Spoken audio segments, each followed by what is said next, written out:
Hello and welcome to the September 2nd meeting of the Select Board here in Ashland. We are on via Zoom. I'm not going to read the whole long declaration. I think people are understanding why we're via Zoom. I am going to do a roll call vote to get us into session.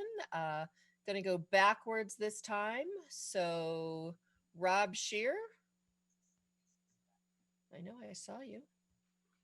Okay. Steve Mitchell. Here. Joe Mignani. Here.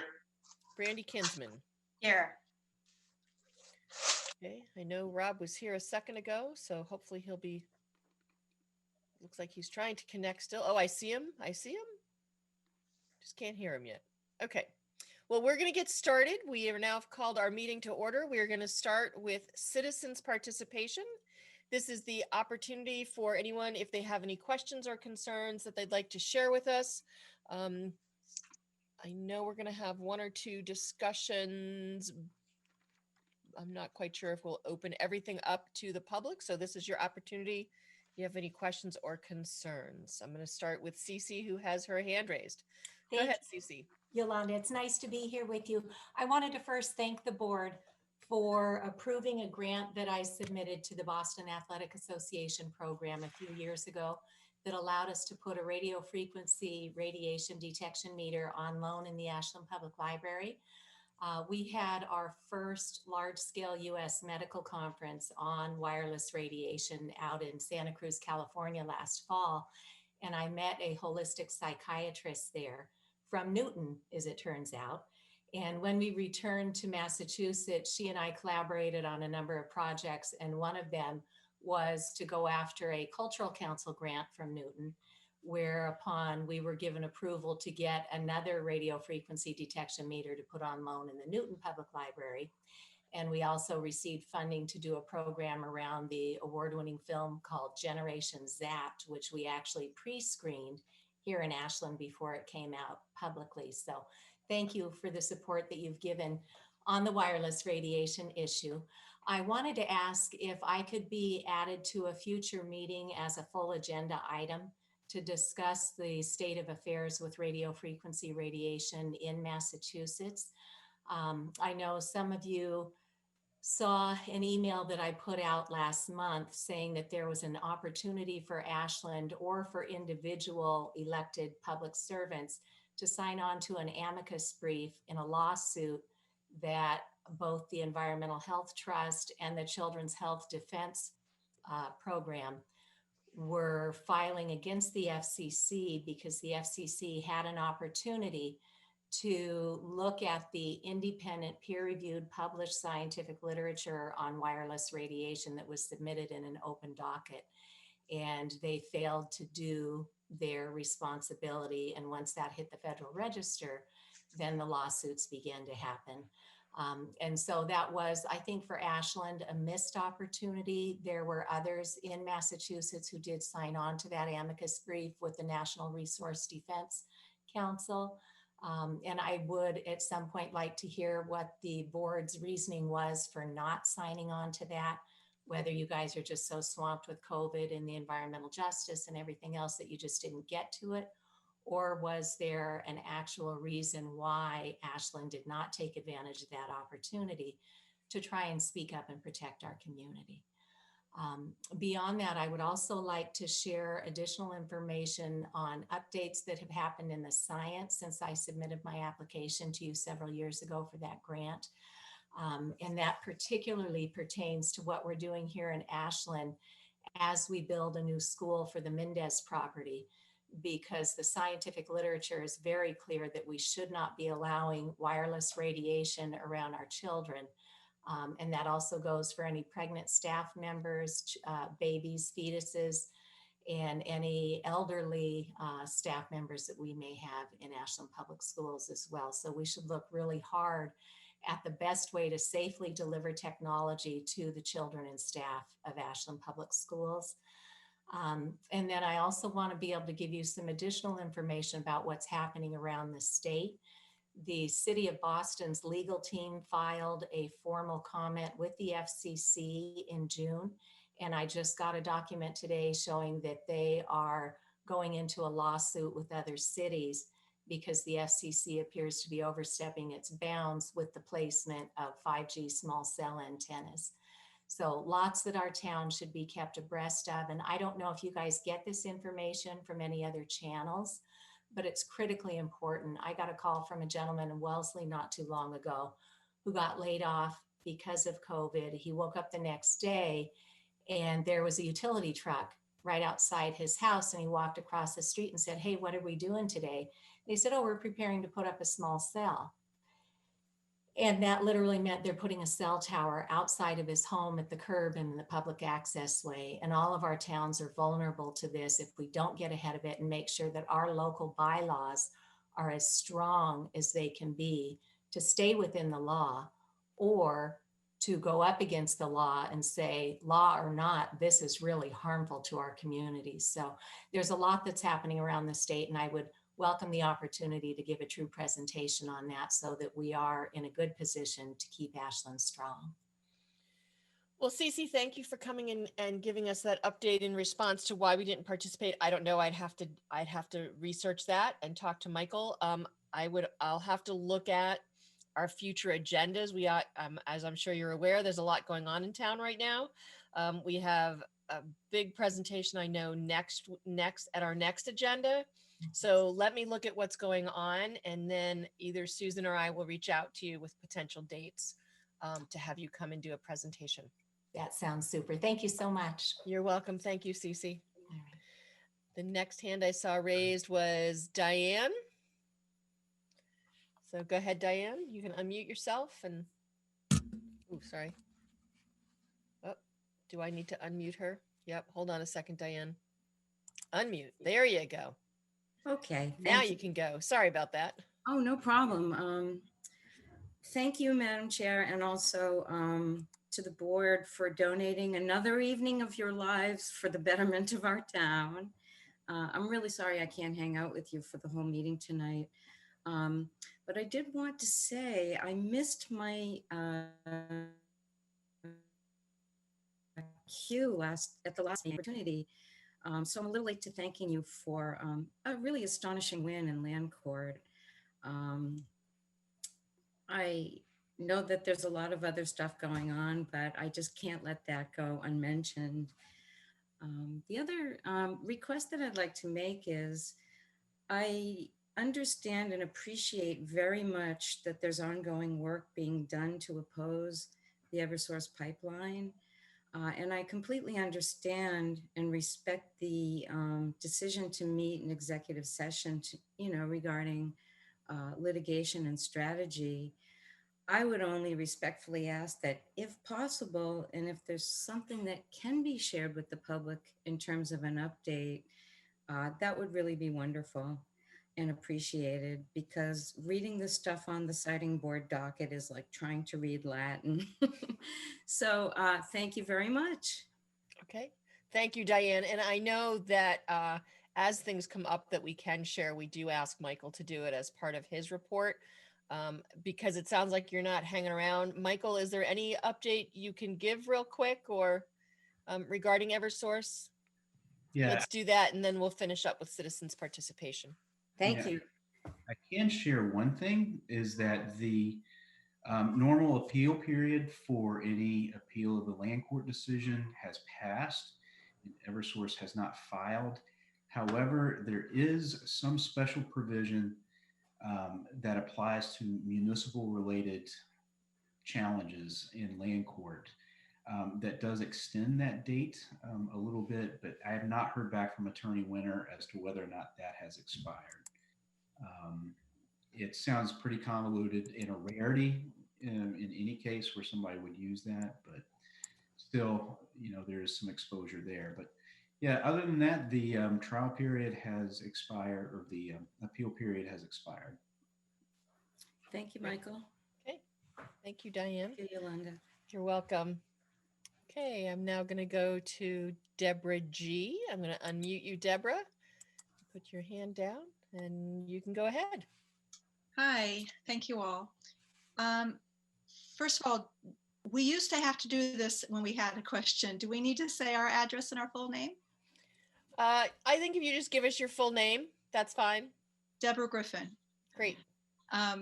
So my question is, I appreciate having the citizen feedback time. I'm curious about why it's at the beginning, because we haven't heard, other than seeing the agenda, what you were going to say. So I'm asking if it's possible to consider at some point that you might have a beginning, middle, end kind of comment time. So when people who can not stay the whole time have an opportunity to respond to what you present during the meeting.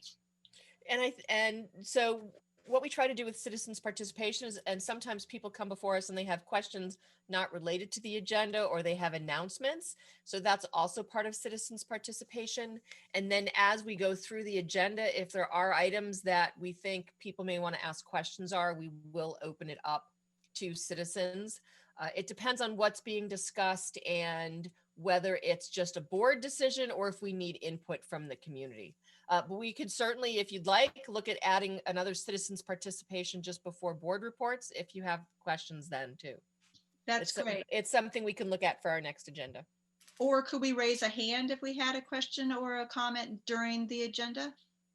Yeah, you can raise your hand, and then depending on what the conversation is, whether it needs input or a question would help or hurt the discussion, I would then determine whether or not to allow you to ask your question or give us your input. All right. Thank you very much. You're welcome.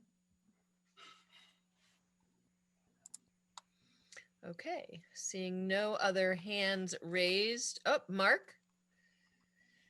Hold on, Mark. Let me find you. Go ahead, Mark. Oops. Can you hear me? Yep. Okay, thank you. Yeah, Mark Tassoni. And I got two questions.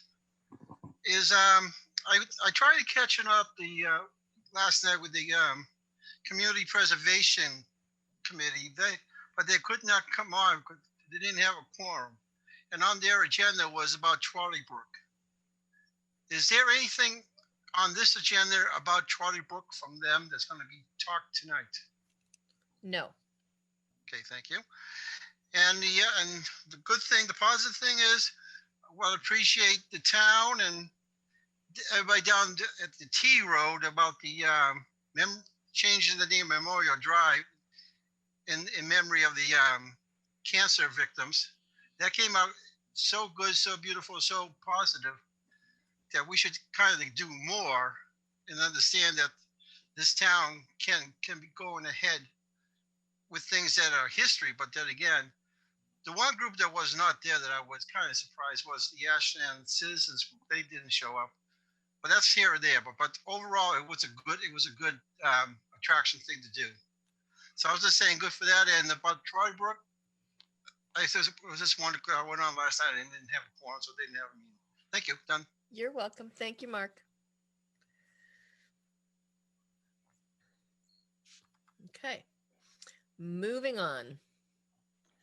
So, Madam Steve? Chair, before Yes. we move on, I don't know if it's appropriate or inappropriate for a board member to participate in citizen participation, but what I wanted to do was just acknowledge a couple of people, because quite often we do this at the very end of our meeting where no one is really present, maybe not watching, but we've had a couple of retirees over the last week or so, a couple weeks, and one of them is Dave Bowden, who retired from the police force just very recently, 41 years of service. And then also Barbara Thoresen, who was a crossing guard for, and I might be off by a year or two, but 50 years. And I think it's just important to acknowledge them as much as possible and to thank them for their service. I understand that Barbara actually crossed to David when he was in school. So you don't see that kind of longevity. I mean, Joe can certainly speak to David and his commitment to the town, as well as Barbara as well. So, but I think it's important that we acknowledge them as much as we can. Well, thank you for bringing that up, Stephen. Yes, we're citizens too, so I think it's good that we bring that stuff up. Great, thank you. Moving on to our first agenda item, James Trill, an appointment to the Town Forest Committee. I don't know, are we expecting James tonight? Or someone from the Town Forest Committee? No? And Okay. Mike's here. He's on the town Oh, forest. Mike is on the Town Forest Committee. Hold on. I got to find you and unmute you, Mike. Mike. Oh, nope. You're unmuted, Mike. James has been to one of our in-forest meetings and to one of our online meetings. And he shows a real interest in the forest and what is going on there. He is I think he said he was a lifelong Ashland resident. He lives not too far from the town forest, and he sounds interested in bringing the goals of the forest forward. Great. Now I have to ask, the Talent Bank form says James Tripp, but our agenda says James Trill. And this is an associate membership. Oh, okay. Thank you, Rob. Yolanda, I think it's Jamie Tripp. It is Jamie true. Tripp. Yep. Okay, good. Okay, if I can get a motion to appoint Jamie Tripp as an associate member to the Town Forest Committee. So moved. I'll second. Great. Any further discussion or questions? Okay, we'll do a roll call vote. Kinsman, Aye. Mignani, Aye. Mitchell, Aye. Shearer, Aye. and Greaves, aye. That passes 5-0. Thank you to Jamie for stepping up to be an associate member of our Town Forest Committee. I'm looking forward to getting out there soon. I know they've been doing a lot of work recently, so it's nice to have another member there. Great. Okay, moving on. Our next item agenda is Jean-Luca from Wine Empire to talk to us about possibly adding another all alcohol retail license. I saw Jean-Luc here. Hi, Jean-Luc, how are you? Hold on a second.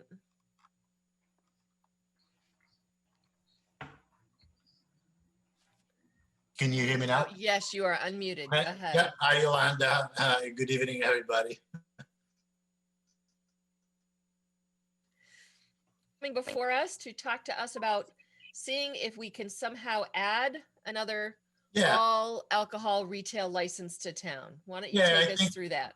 Sure. I think, keyword, here is, possibly is, communications, like, very openly, to have, more or less a formal, discussions on, what can be done, if anything can be done. This is, something that I talked to a couple of you, before, informally, more like on gathering, opinions and different, point of view. Then I met with, Susan a few weeks ago before this meeting was rescheduled, tried to submit, some bullet points, trying to anticipate some of the questions, maybe in answering, those, and facilitate, additional, questions that you might have, or you all individually and collectively, think, might be, the pattern to go, and maybe, among what I submitted in terms of bullet points are, I think, all very good, key points from not just from Wine Empire, standpoint, but from the town of Ashland for, our competitors, within and outside of Ashland, and the state. But if I, may just pause for a second on one of those is really the second to last, bullet point, where he starts, other local establishment lack the expertise and so forth and so on, because I think that it really defines not only Wine Empire, but really the category that we were able, to carve out, within, the market. And to simplify and exemplify that is, where do we stand? We stand between our common wine, beer, and spirits, stores that they have, some in limited, knowledge or, initiatives, and they more like rely on, the brands of wine, craft beers, and so forth in the large chain stores, the Wegmans, the Total Wines, where, they might have some of this expertise to some extent, but certainly they don't have an issue with, cash flows, with subsidies, and being, having their corporate, structure. As you guys well know, we've been extremely supported initially from you and from this great, community. I listed a number of occasions through our, tracking, system, really the higher, demand, and is really a very specific demand, even in the sector or the section, of spirit. I try to explain how we select, our products, how we make it easier on us and everybody else, in town to surround. Because one of the probably anticipated, question will be, would this, create, call it friction, call it, other things with everybody else in town. The reality is, if you come for a specific item, like you could today for a craft beer or for a bottle of fine wine, the same thing would happen in spirits. Unfortunately, I have to say, because if it was other, in a different matter, I will be, at least happy for, the community. But unfortunately, those current and new customers will not, stop in Ashland, will continue and go into other locations or, and so forth. So that's, way of summary, and maybe just even more key points. So I'm happy to listen your point of view. I'm very happy to listen what you have to say, your concerns, your questions, your feedback in general, and answer any questions you might have at this stage. Okay. So just so people are understanding, based on our population, we have a certain number of all alcohol retail licenses.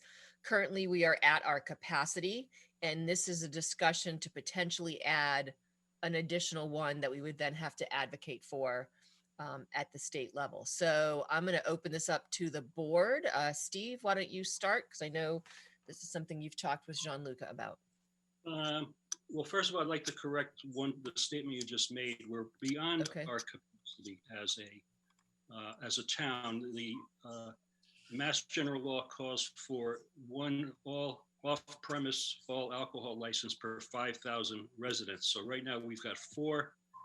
We really wouldn't hit that until we hit 20,000.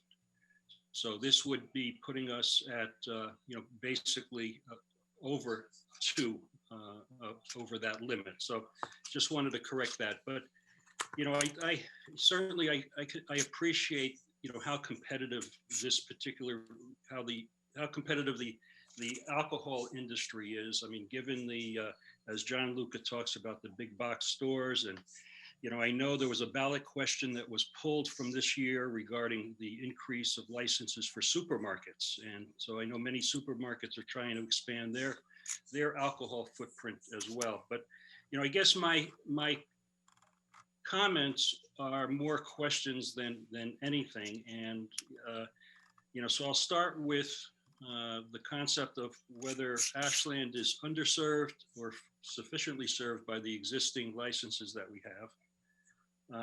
Will additional licenses increase the pie, or will it just split up the pie differently?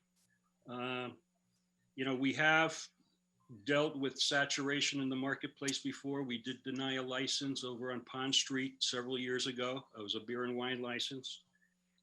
And then I think the idea of equity in this discussion, because I'm aware of another entity in Ashland that has expressed interest in an all alcohol, or transferring from a beer and wine to an all alcohol. So, where do we draw lines here? So I don't have the answers for these things here, but these are the questions that I have. So, I'll leave it at that at this time.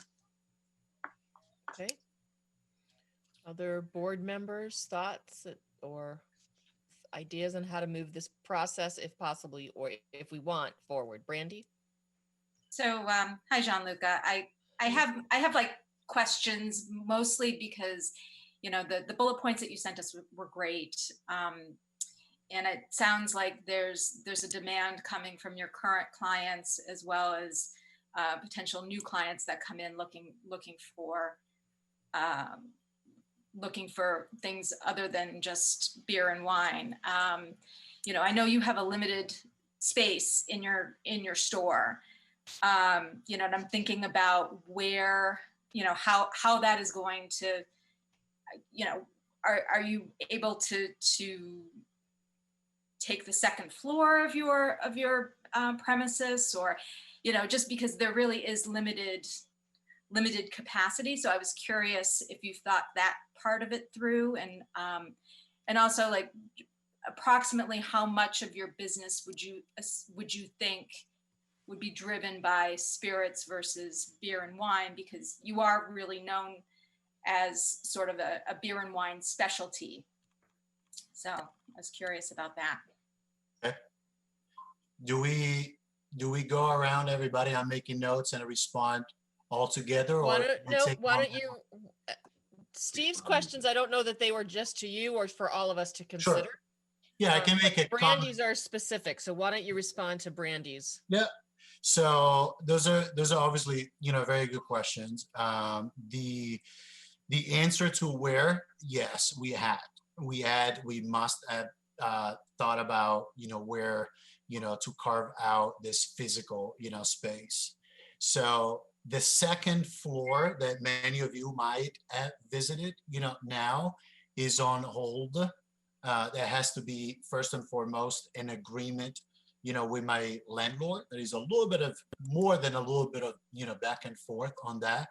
It's not that we are not going to. We might, especially not if. I like to say that we will. It's just when we're going to be able to do tasting in a compliant space and scenario. But probably it will not, even if we were to take the space upstairs compliantly, will not be there. I'm not sure if you're aware, but since COVID-19 started, we have stopped, we have not resumed, and we will not resume to actually make coffees. So could again be used for tasting if we decide to not take the second floor, because it's part of our license, is right, we do within the due restrictions and rule and so forth. But also, so that will be like a part to eliminate that counter space. And also, once you get into the store, you look at that the coffee side.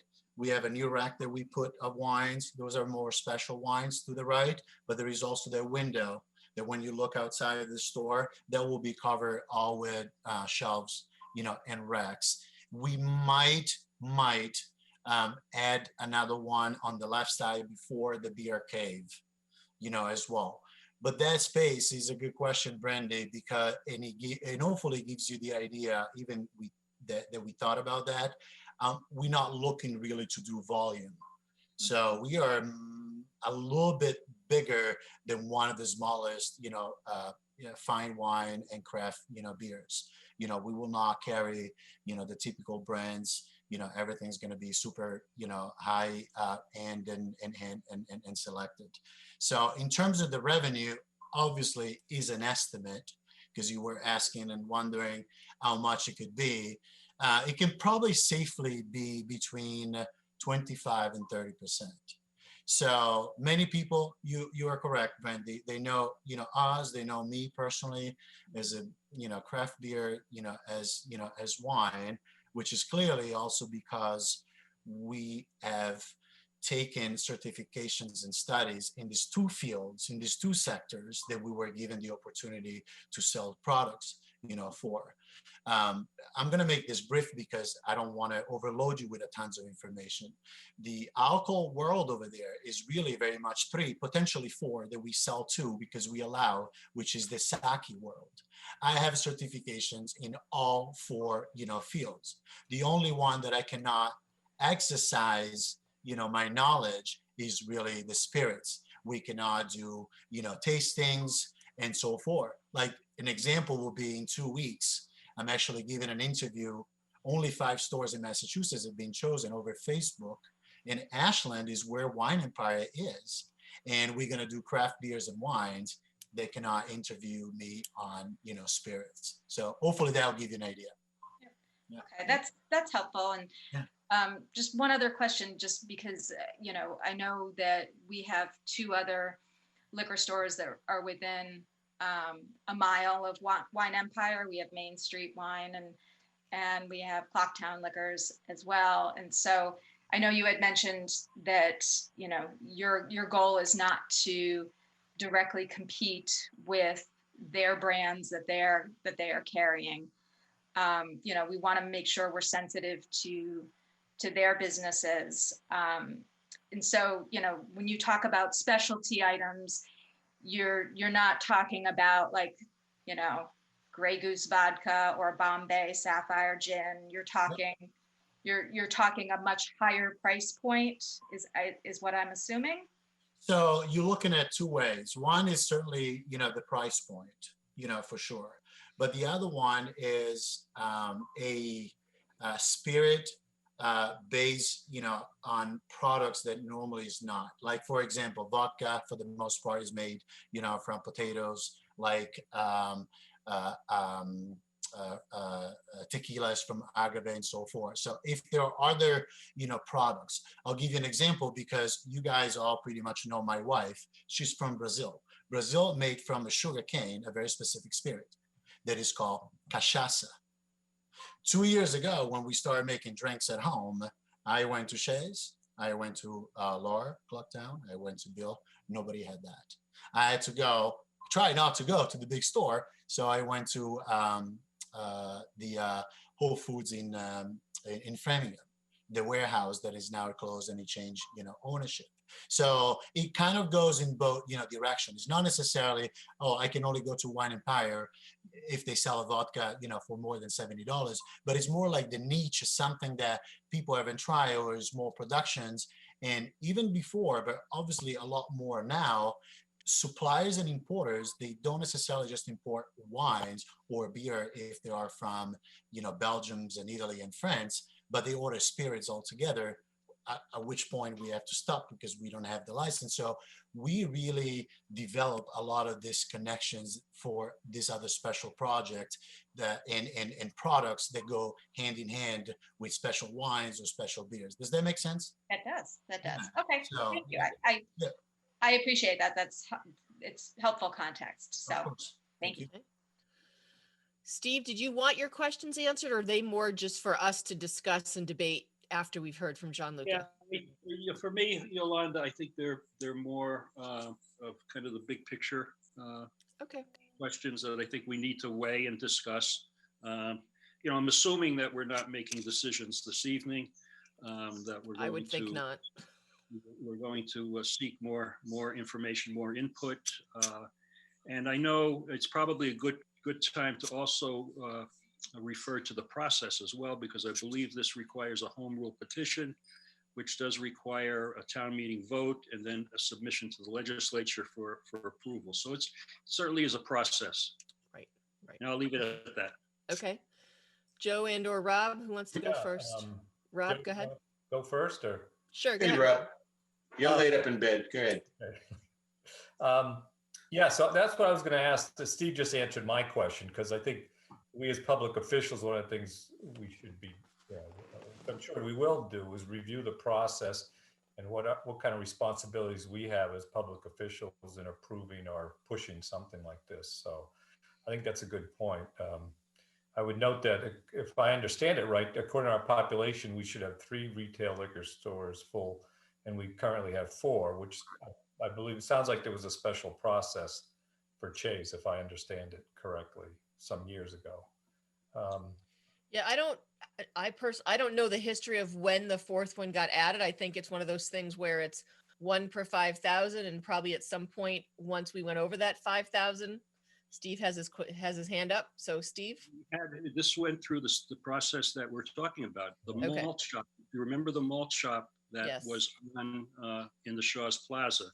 Yep. That was the 4th alcohol Correct. license that we petitioned the legislature for. And the legislature typically rubber stamps these. So, you know, if a town does present this to the legislature, it's pretty much advanced. But that's what Che bought. Che bought the malt shop.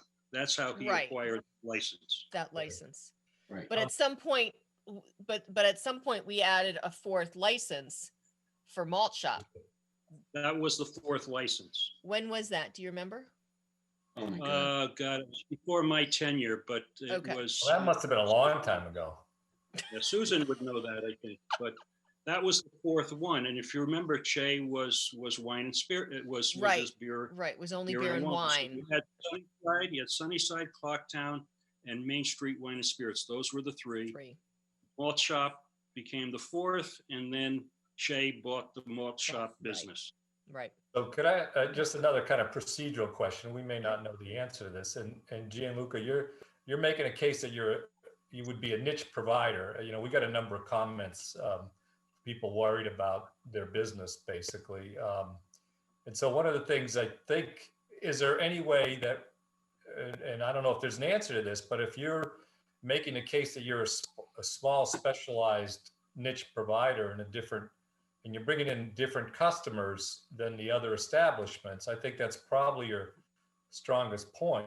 I'm wondering if that's something that could be enforced or be part of the license, if there's any procedure like that. And I know there's not necessarily an answer to that, but that's one way I might consider something like this. I think if we look at it generally, we have enough liquor stores right now. So but you know, you do make, as a matter of, and I did want to note, I like the fact that you don't intend to sell nips. I think our other establishments should think about that as well. But that's a topic for another occasion. But Right. I just throwing that question out there about if that is your basis, is it enforceable and doable? I guess that's mine. Yeah, it's a good point. And frankly, I kind of did, but I really didn't fully thought about the way you just put it, you know, Rob. So the reality is I cannot, and I will not, it's not my interest or my business to tell others, even there are co-business owners, how to run their business. What I can tell you is 100%. We took one wine 5 years ago when we opened, within the 3 or 4 months. I do not have one product, food, beer, wine, that makes a delivery with an invoice to my store that I have not previously tasted. I can take you to every single product. I can talk from 30 seconds, my favorite wine probably for 3 days. So it has to be a process for us.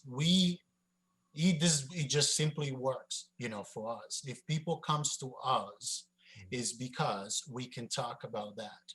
I am not sure, or I should say maybe I am sure, that it doesn't work the same way for everybody, because the big brands are, you know, behind the advertising, you know, and this, you know, and that. So just to, but you know, if we grant you a license, pretty much in perpetuity, it seems like. And the question is, if you're getting on certain grounds, are those grounds able to be enforced? And you may not be able to answer that, and I'm not sure we know, but to me, that would be an important point. Yeah, I mean, in practice, it will be difficult, because then what we have to be happening is someone to vigilate and say, okay, Gianluca's got 50 spirits.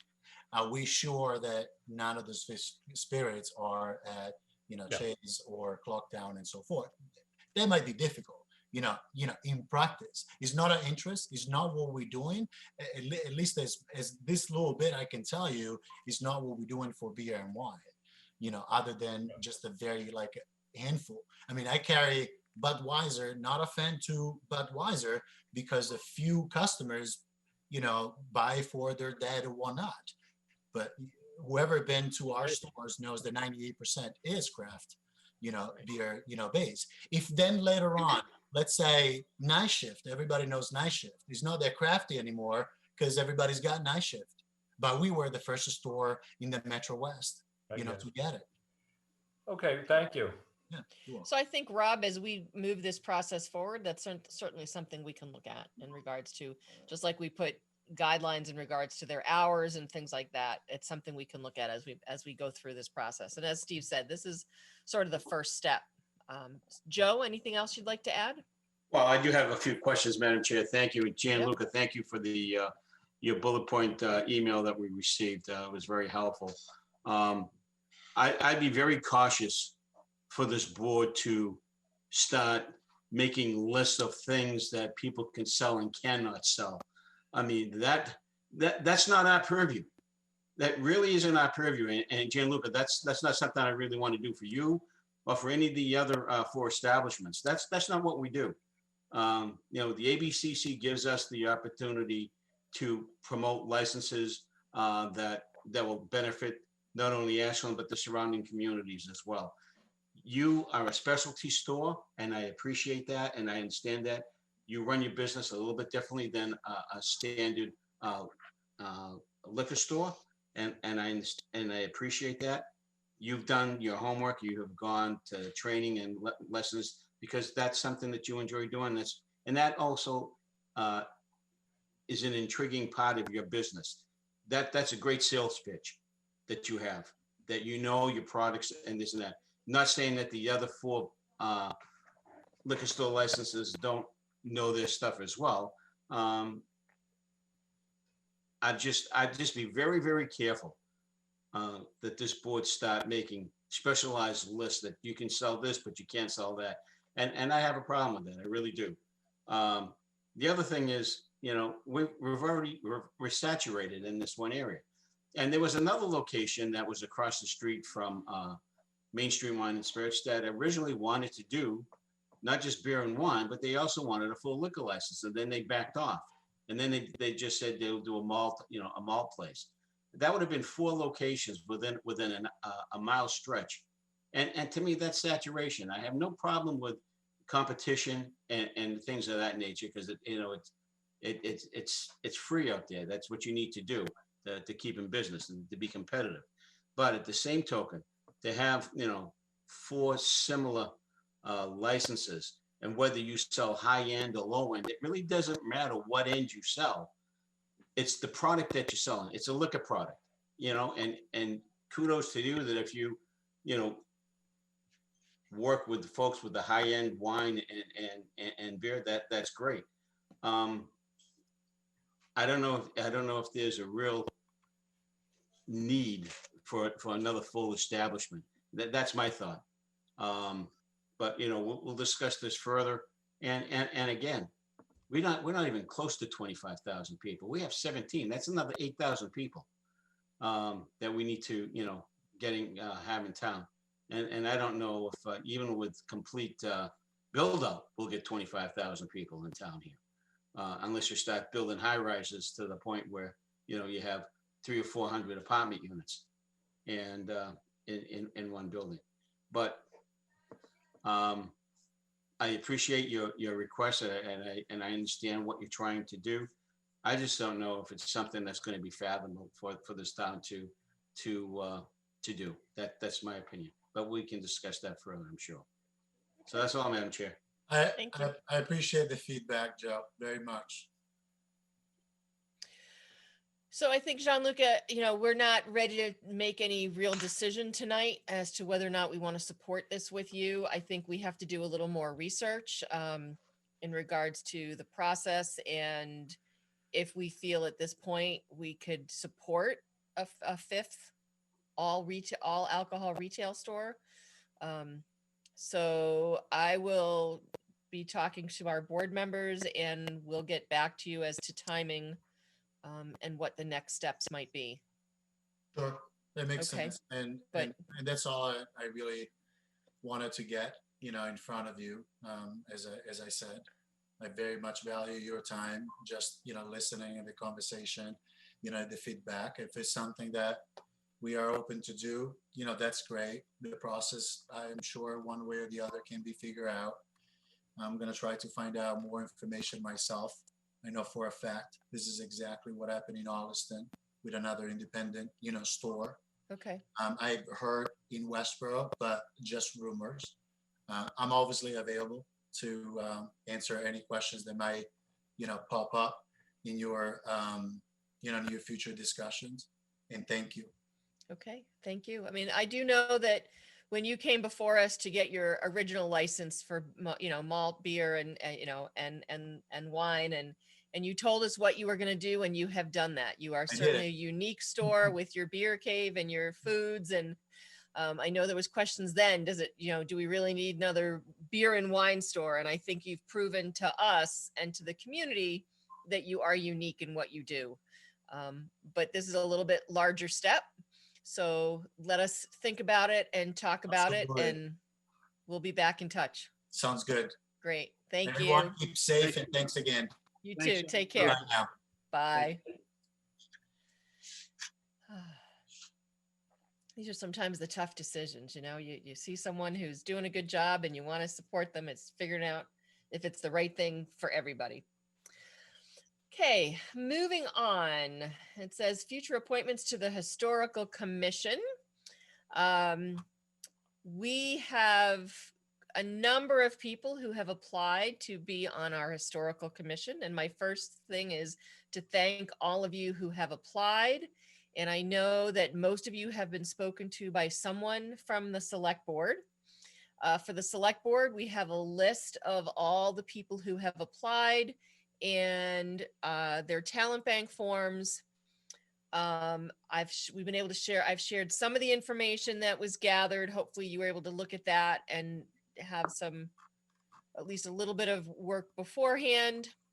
I would like to go through the list of people who are here and just have them speak to us one by one, just for a few minutes to give them, an introduction. I think for me, I'm looking to find out what has made them interested now in stepping up to be on our Historical Commission.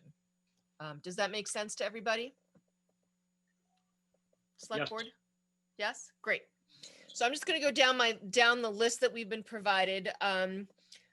We did not hear back from Kenneth Bowker. So I'm going to go to Liz Childress. We're going to do this alphabetically because that's how I have them listed. Sure, I'm here. Hi, Liz. How are you?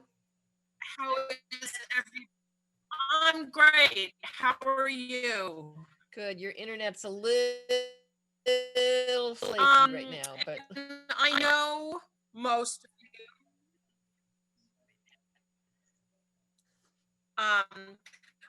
I know. Liz, Hold on, Liz. We're only getting half of it. There are obviously people there that are on our Zoom that I don't know. Yeah.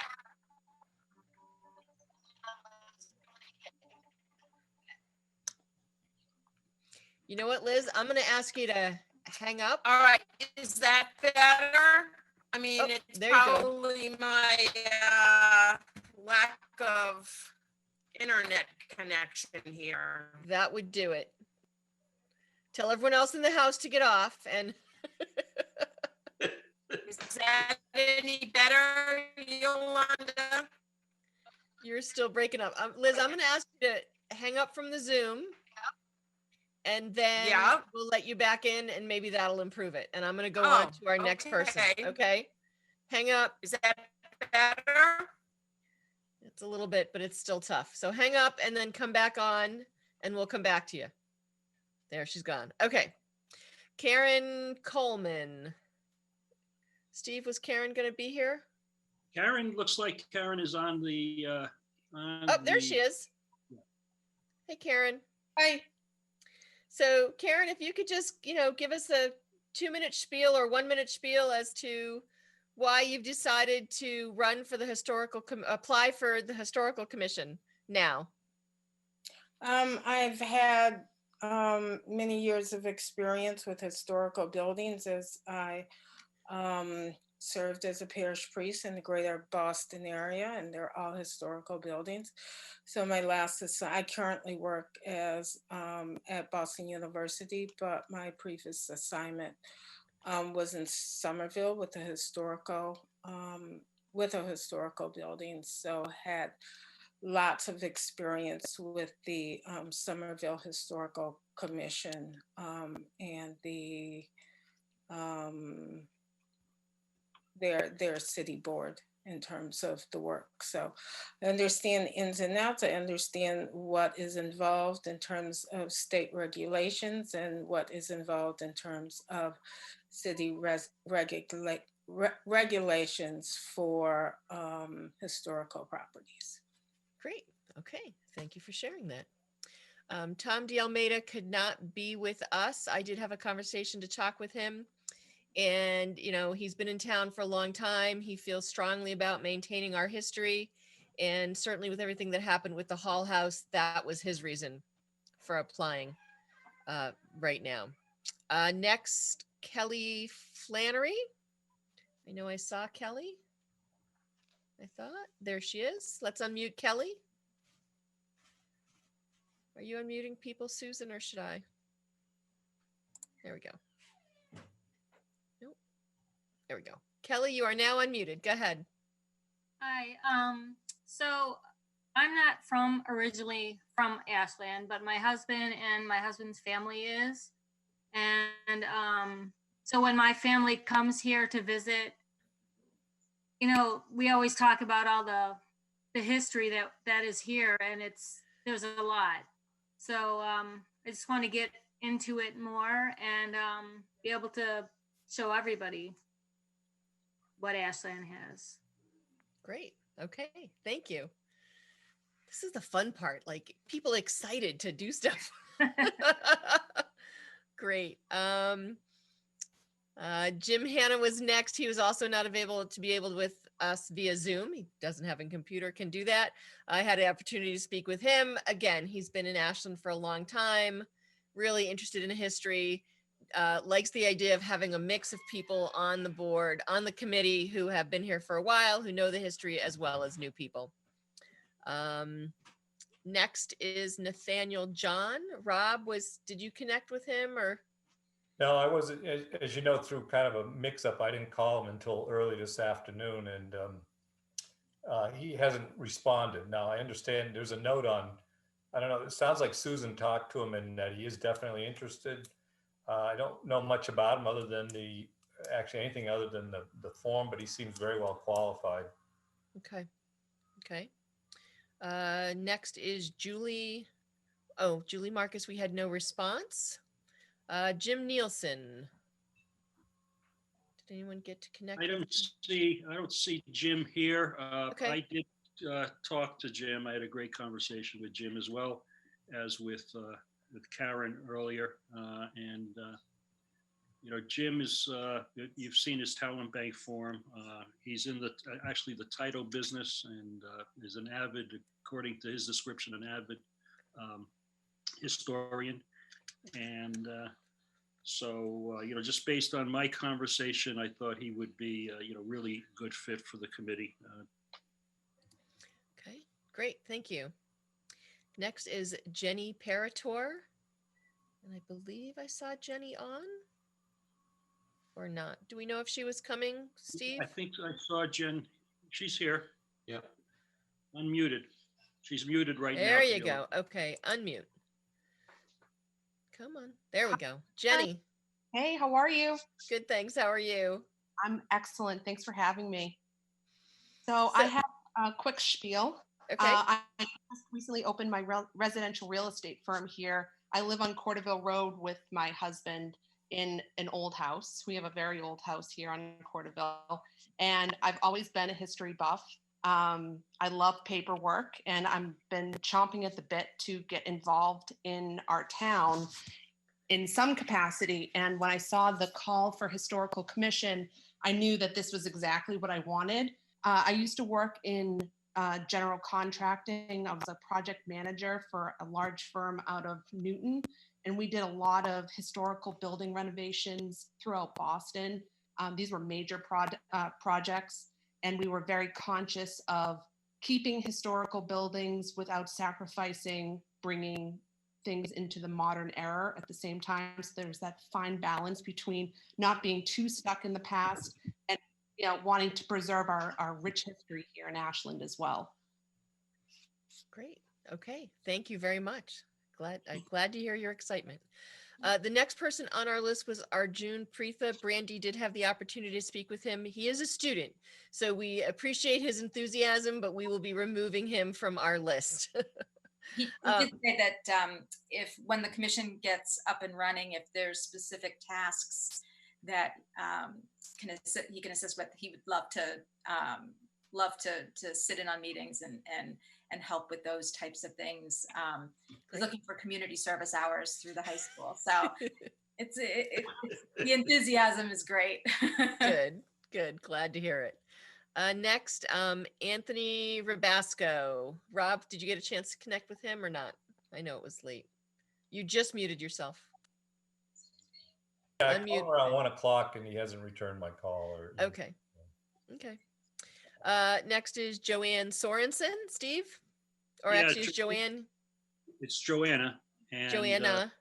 Yep, I had an opportunity to have a great conversation with Joanna as well. And again, somebody has an avid interest in history and described living and renovating a historic residence when she lived in New Hampshire, and but just a great conversation. And I will say the conversations I had with the 4 people that I spoke to, what I was really impressed with was their the idea that they want to balance the need for historic recognition and preservation, but with an acknowledgement that change and development will occur, and that we need to find that balance point. So I do want to thank all of them for that, for those thoughts. I very much in concert with the way I feel about the work of the Historical Commission. Great. Okay. I think Jim just joined Yolanda. Jim Nielsen just joined. Okay. Did someone let him in, or let's go back? Hi, I'm here. Hi, Jim. How are you? Sorry, I just saw the email from this afternoon, so I didn't know this was going on. Well, thanks for jumping on. We're asking everyone who has submitted a talent bank form to be on the Historical Commission to give us a 1 or 2 minute spiel as to why you'd like to be on the commission and what made you decide to apply now. Okay, so I'll go. Basically, hi, I'm Jim Nielsen. I've lived in town not that long, about 20 years. And go through the Ashland Public Schools. They're all graduated and out of school now, so I have time on my hands. I work a lot, but I'm also my job is I'm a professional real estate title examiner. And I basically, that's what I do for a living. I examine old properties, find clear titles to properties. I don't know if anybody knows what entails, but it's going through old records and bringing them up to date and that kind of thing. But I'm also a historian. I have a degree in history. I also have a master's degree in education. I was going to be a history teacher at one point, but that didn't quite work out. But no, and I felt like I could give something back to the community because I could do a lot of the legwork, the research that might have to be shipped out otherwise, because I know how to get into the old records and look up stuff, which you'd be surprised. A lot of those old books are still there, and a lot of it's online, but some of the older stuff isn't. And I just thought this would be an interesting to do. I originally applied back in February, but then we got hit with this whole virus thing, and I just knew everything shut down. So, just been biding my time. I'm happy to be considered, and I hope I can contribute. Great. Well, thank you very much. Vijay, Brandy, did you ever connect? And I connected with Vijay. I don't know if he's here. I had sent him an email with the link to the Zoom tonight. So, but Vijay's very involved in the Friends of the Upper Charles Trail and the Ashland Indians Club as well. He's interested in joining the commission. He wants to help put a lot of our historical information online, so residents have better access to the history of Ashland. He's worked with Cliff Wilson before, so on some projects. So Vijay would be, he was definitely interested in joining. If I know we have a lot of interested people, so this is it's a good problem to have. Yeah, it's definitely one of those things where it's nice to have an abundance of people who all seem very qualified and really interested in joining. Okay, next is Deepa, and I saw her here. Deepa, I'm going to unmute you. And again, why you want to do this now that you're also on planning board. Sure. Hi, I am Deepa Venkat, and I think I got a chance to talk to you. I introduced myself a couple of you just few weeks back. Yep.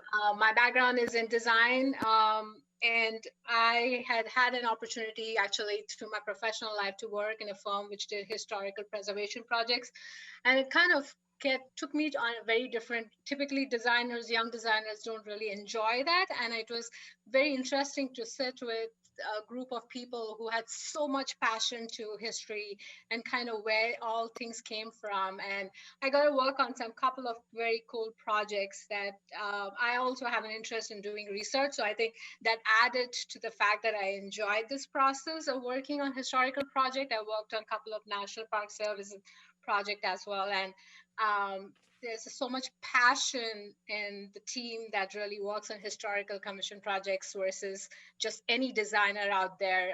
There's a very different level of passion. And I think that's what drew me to kind of applying for this position. I think I did this a way back. It's not something that I recently did, because I did realize like we had a story right in here in our backyard, till I really drove by Historical Commission Society in Ashland when I first moved here, and it's like, oh wow, I didn't realize that. So I think I must have applied it quite a few years back to this position. So Deepa, I'm going to ask this question. You've just put yourself on, we've helped put you on the planning board, Yes. which I know is a lot of learning. So would you be okay if we said, you know what, we have a lot of other people and we'd like you to do a really good job on planning and we might not consider you for this? Would that be okay? Fair enough. Okay. Fair enough.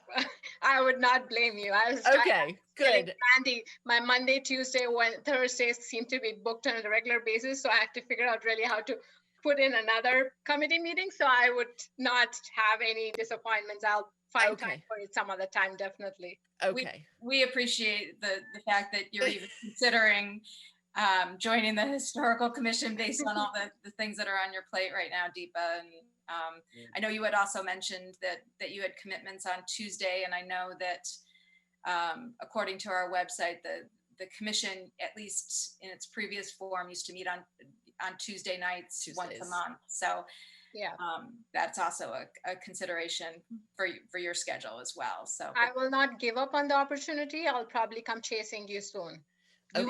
We will come chasing you for other things too. The moment I clear my Tuesdays, I'll come reach out to you folks. There you go.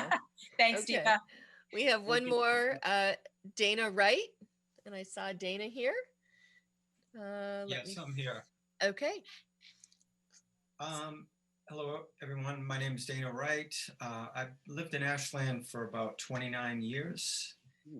And basically I saw Juliette Nardone's Facebook post calling for volunteers for the Historical Society, and history has always been an interest of mine, especially Civil War history and World War II history.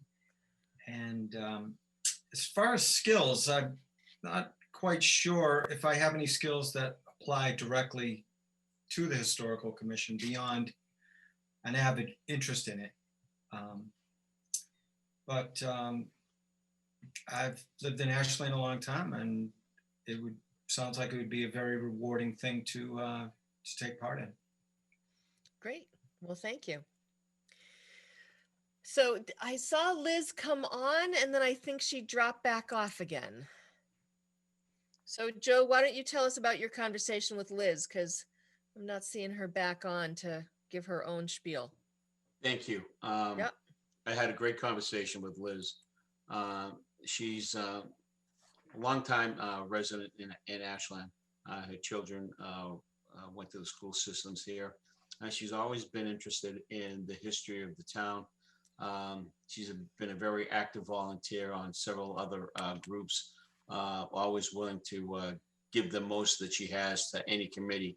And I can attest to the fact that the pavilion down by the Kid Spot has been open and been maintained by Liz and my wife Donna for the past 4 or 5 years, and they've done a great job.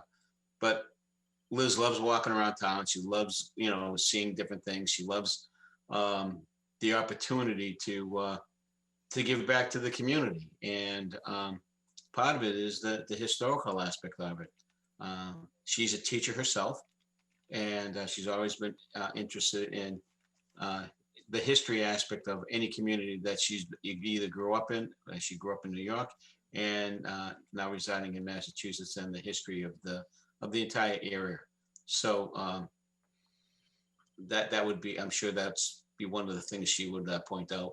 And she's willing to help and do anything that is asked of her on a committee.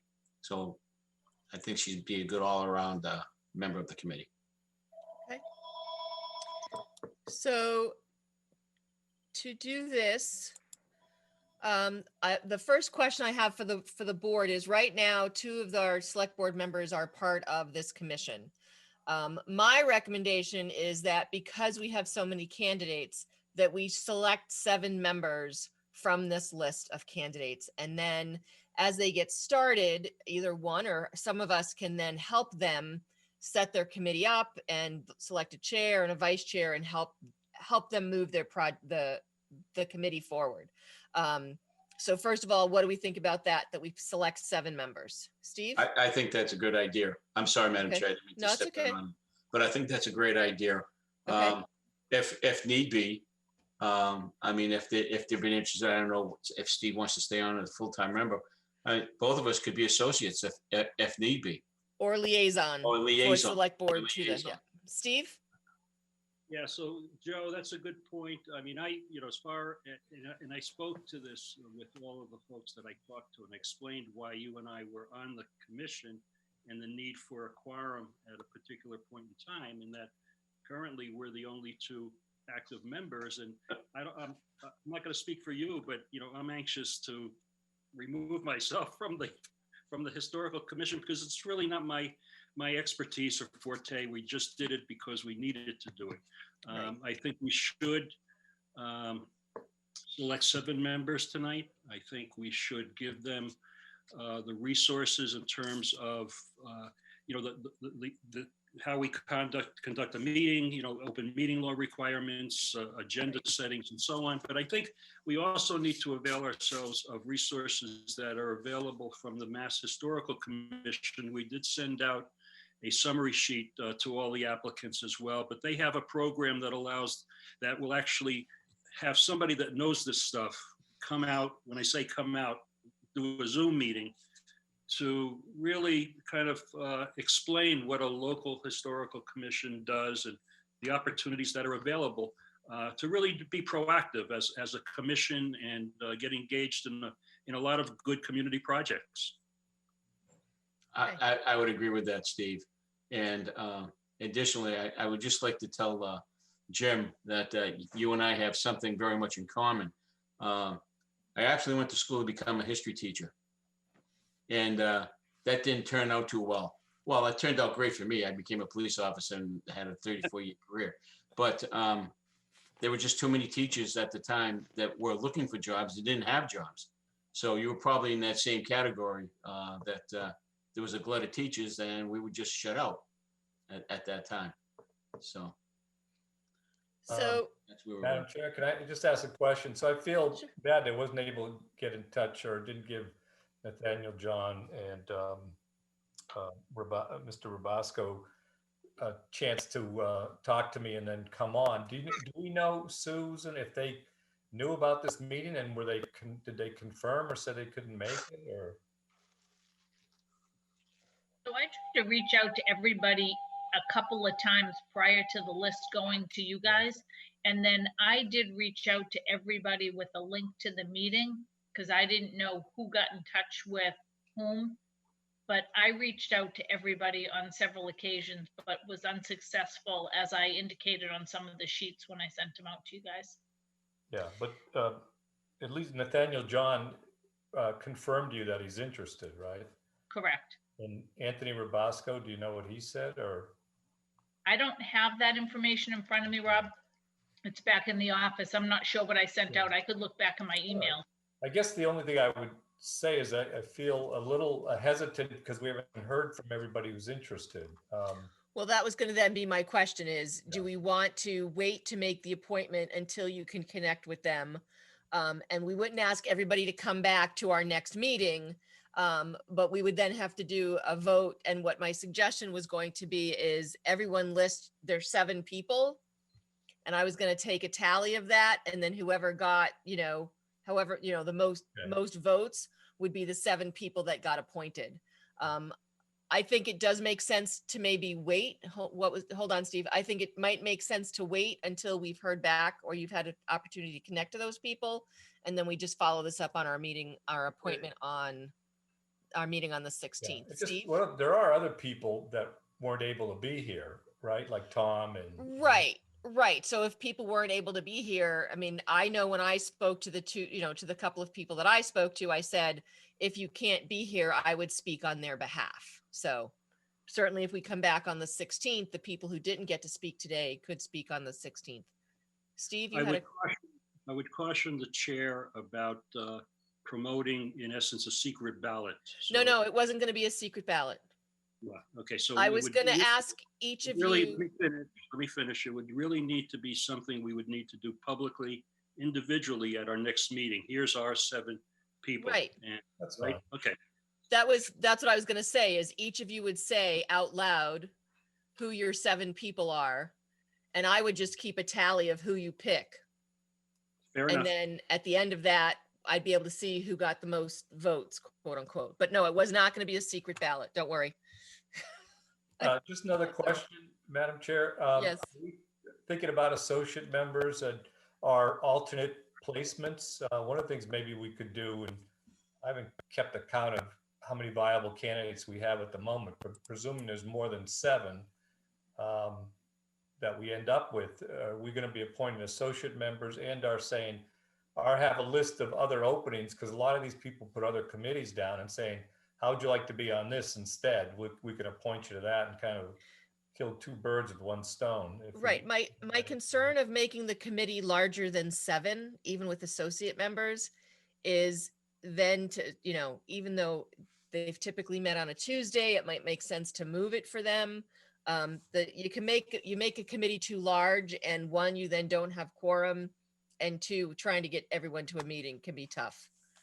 I've sat on meetings where there were 9 of us, and I'm thinking about associate members though. Just I'm open to that. If other people are, that's fine. Yeah. If I may, Madam Chair, go ahead. Hold on, Steve, and then Joe.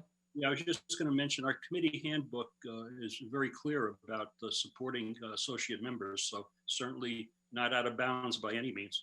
Okay, Joe. Right. I was just going to say that we can support that. Okay. And if for whatever reason the active members aren't available, the associate members are available, they will always be able to have a quorum, so they wouldn't, have to skip a meeting. They could continue doing what they're doing. So I have no problem asking for associate members. And if we were to do that, the 2 people that we haven't, that have an interest that weren't here this evening, and those that are here this evening, that's a tally of 9. So there's your 7 plus the 2 associates. Yes, but we have 14 names on our list. Okay. Well, I understand that, and we were asked to go speak to these people, and which we did. Some on didn't respond back for whatever reason. In this day and age where there's electronic communications, there's no reason why you couldn't drop an email saying that I'm sorry I can't make this meeting. Oh, I'm not interested. I was at one point, but I've changed my mind, and that's okay to do that. But to delay this process, and I know it's not. Well, the only reason, sorry to cut you off, Joe. The only reason I would delay it is because with Rob being out of pocket for a little bit, he did not get to talk to the 2 people that he got, and I would not. I don't feel right making the full appointments without at least him either, getting back at least a word from them or getting to the opportunity to talk to them. Okay, so is there going to be a deadline as to? Yes, at our next meeting. Yeah. Yep. Rob has to talk to those 2 people and or not hear back. And at our next meeting, either one, people who didn't get the opportunity to speak tonight because they couldn't be here or because of internet stuff, and the new people that Rob talks to, and then we would make our appointment then. Okay. And other people, the people who spoke tonight, again, good intentions were that we were going to be able to finish this all tonight, but things just don't always happen the way you want. So I think if, Rob will reach out to his two candidates, and then the other people who couldn't be here tonight, if they do want to come on the next one, and then we'll make our appointment at that point. Okay. And I have emailed and called them both. So if they don't respond, then that's that. Right. If they don't respond, then that's, If they do, I'll talk to them and. Right. Okay. It's been great having new people, new faces, people that we haven't seen before. Yeah, I agree. I agree. It's exciting. I would say that I would just say that it would be great if we can put together a committee that is some experienced folks that have worked on other projects and committees in town, and then bring in some new people as well, because I think that'll add some good energy to it. So. As well as some people who actually have town history. It's a good mix of all. So. Good mix, yeah. Great. Okay. So thank you all for being here. I apologize that we can't let you know yes or no if you're on the Historical Commission. Our next meeting is, September 16th. So you will get an email, or you can watch the meeting as we do the voting. And then we'll have a Historical Commission after that. Again, thank you all for being here. Susan, thank you so much for your hard work in pulling this all together and supporting all of us as we said, wait a minute, where's this talent bank for? Okay, great. Thank you. You're welcome. So thank you all who have been waiting. Our next item on our agenda is a discussion/vote on the budget not to exceed figure for the Mendez Elementary School project.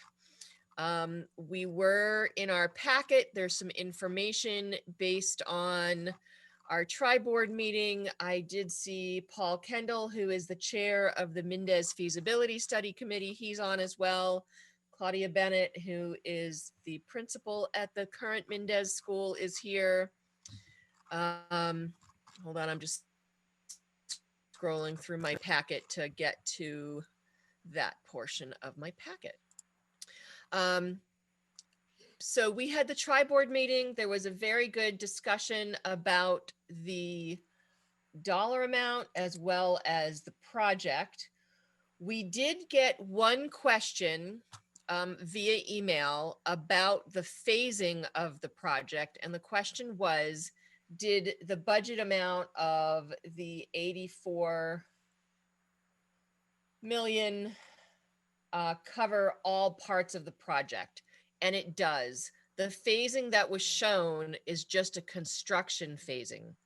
So what happens is, because the fields are going where the current Mendez building sits, they obviously can't build the fields until that building is demolished. So they will start the groundbreaking, if everything gets approved, in October of 2021. The school would open in September of 2023. And then once the school is open and everything is taken out of the current Mendez, the building would be demolished and all the final site work would be completed by 2024. But that is all part of the total budget amount that we are going to be voting tonight. I think that answered the only question. Comments or questions from the committee? Yolanda, I guess my only comment, and I maybe should have asked Paul about this at the meeting. Paul's here, so I think you can ask him if you want. Just speak to the logic about including the field renovation and irrigation in the project. I know it's a nice thing to do, but as the price tag gets up there, what was the thinking on maybe making that a separate or more of a kind of add-on for later in terms of field renovation? It is an elementary school, so it wasn't like building the high school and making sure we had the fields as part of it. So I just wondered if you could talk about the committee's thinking on that. Yeah, so I'll take that in two parts. I think you're talking about the fields in general and then also the irrigation, correct? Yeah. Okay, yeah. So fields in general is not just a school-based thing, but a community-based thing, right? So the fields, the current fields there are used not only during the school for recess and activities like that, but also by the community at large for youth sports and other activities.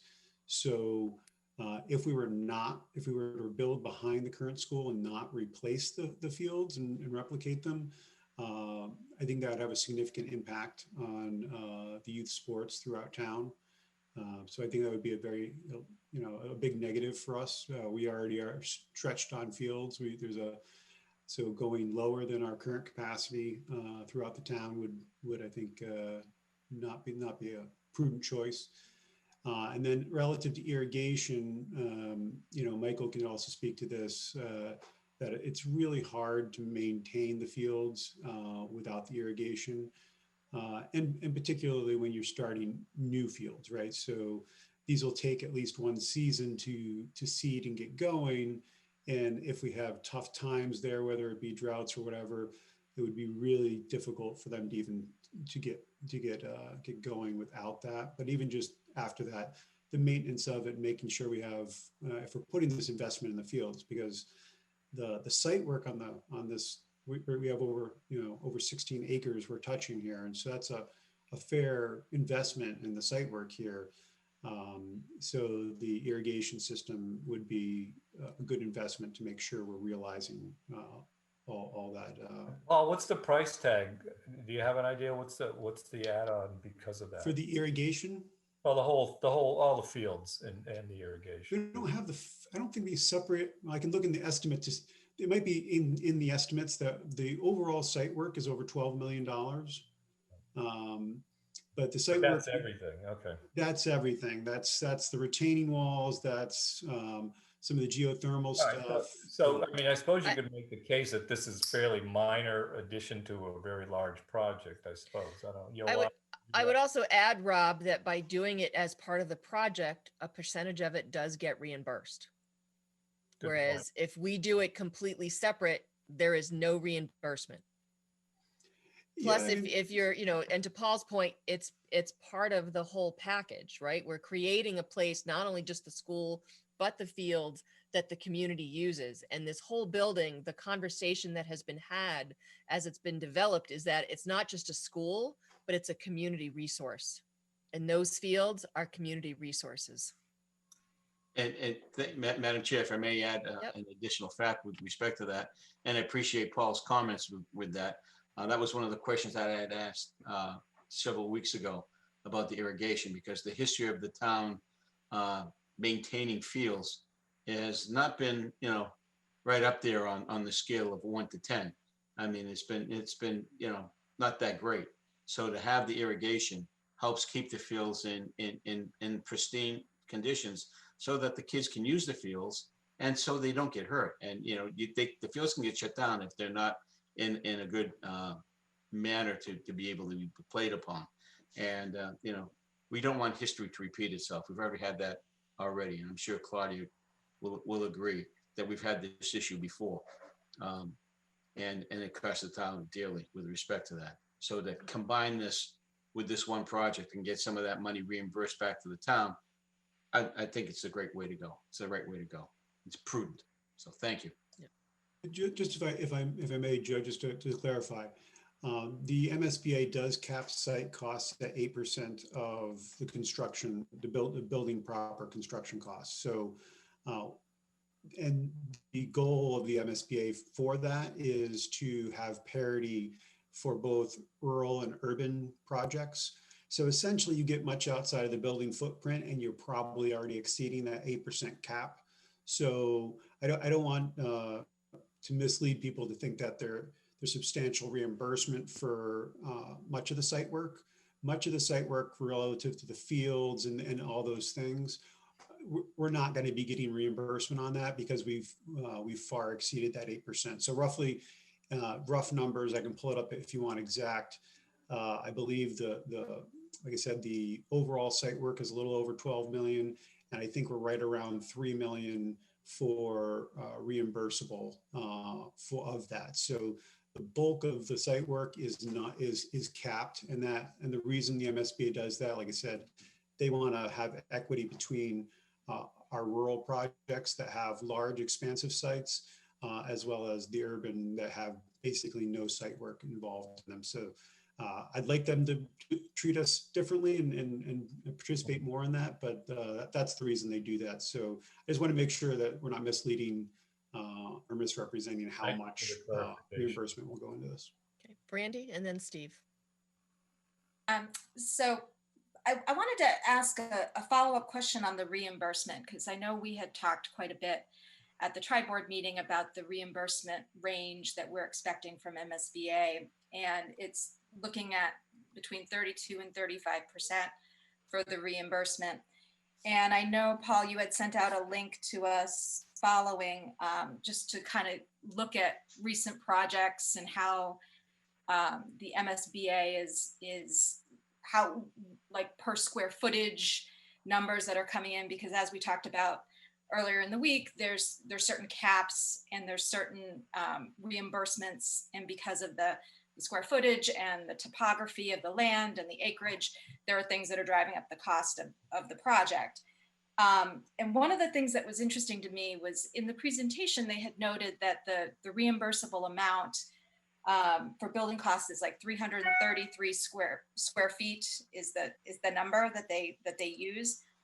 And I'm not sure if it was Jeff from Compass or the folks from on the architectural side, but they had said that those numbers have been really skewed because of the building costs have been increasing over the years. And looking at the link that you sent, you can really see that the building costs are really, that new projects coming online are much more expensive than that 333 square foot number. And so, sorry, I'm just giving some background to people that are watching, but my question is, like, you know, if that number hasn't been updated in 2 years, if MSBA hasn't revised that number up based on, you know, estimates that are coming in on new building costs, is that something that potentially they could do, and would they look at that, and could that sort of ratchet up our reimbursement rate if somewhere within the next 3 years, as we're going through this project, those numbers change? I'm curious. Does that make sense? Yeah, so just to give you some more context, so the 333 a square foot, that's their participation rate. So, and just so it fits in, we're just over 55%, our base reimbursement rate, just over 55%. And so for the first $333, we are going to get that 55% of that. Past that, that's their cap. So if we're, say, if a building project is at 600, the next, that between 333 and 600 is not, they're not participating in that from a reimbursement standpoint. And there's two answers to your question are, no, once we go through and enter into the agreement, we're locked. So if they were next year to readdress that, that will be for new projects coming through the pipeline. But also they are probably not going to do that in the next year because of all the financial things going on. But also they've really focused on trying to do as many projects as possible and spreading things around more. So so I don't see them trying to do that. So even when they did 2 years ago up it to 333, no one was able to build a building for anywhere close to $333 a square foot. If you try to build a house right now, a residential house, you're going to be above that. So they know that. And the way they try to make it equitable is that base reimbursement rate, and trying to do it there where they take your socioeconomic status and things like that into play. And then, you know, we're at that 55.57 that Yolanda's sharing. But another town that has a different demographic might be all the way up to 80% or something like that. And so, yes, their building is still going to be, you know, $450 to $600 a square foot, but they're going to be getting most of that $333 a square foot paid for by the state. And so just a bit more on that reimbursement rate and why we're providing a range. There's two primary reasons why we provide a range at this point.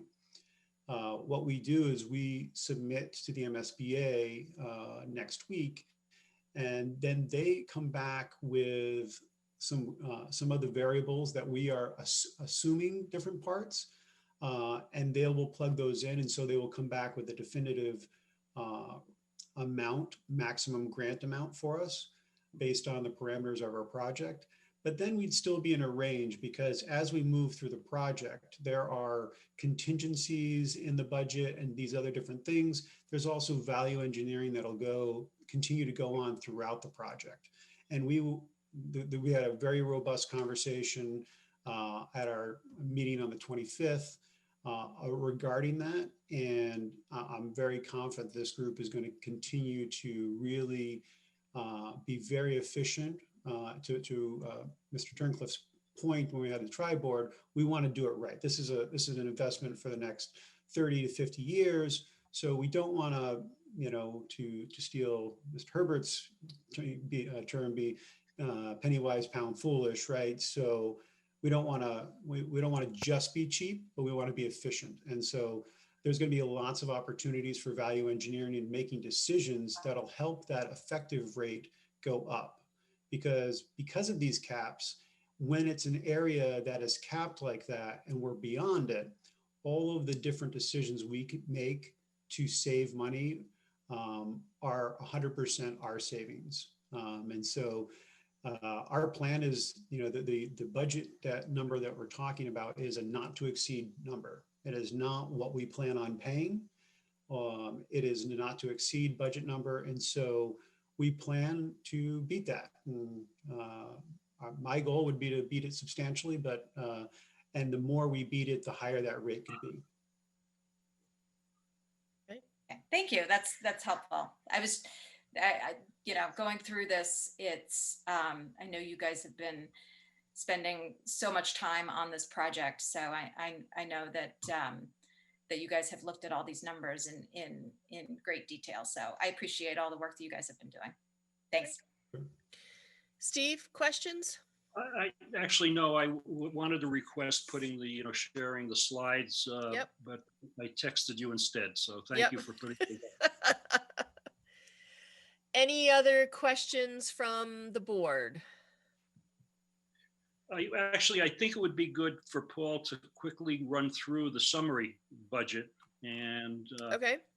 I'm not sure if Michael wants to weigh in on what the tax impacts will be potentially. We did go through that on Monday at the tri-board meeting.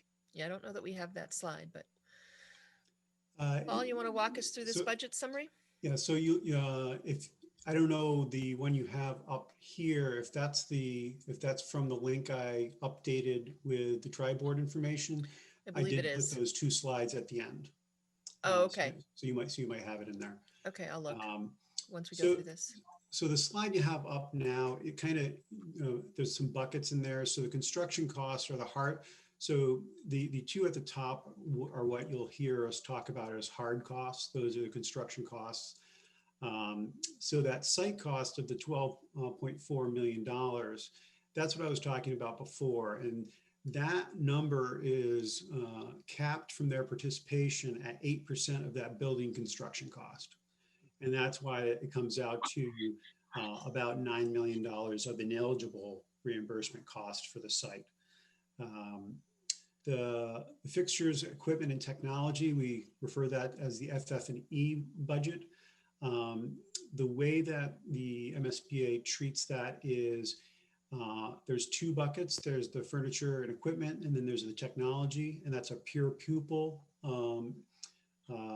way they do that. And it's capped at $1,200 per student for each bucket. So $2,400 a student in there.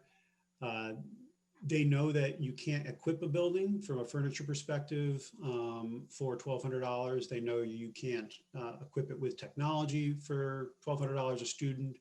I believe I'd have to look up where we were to be precise.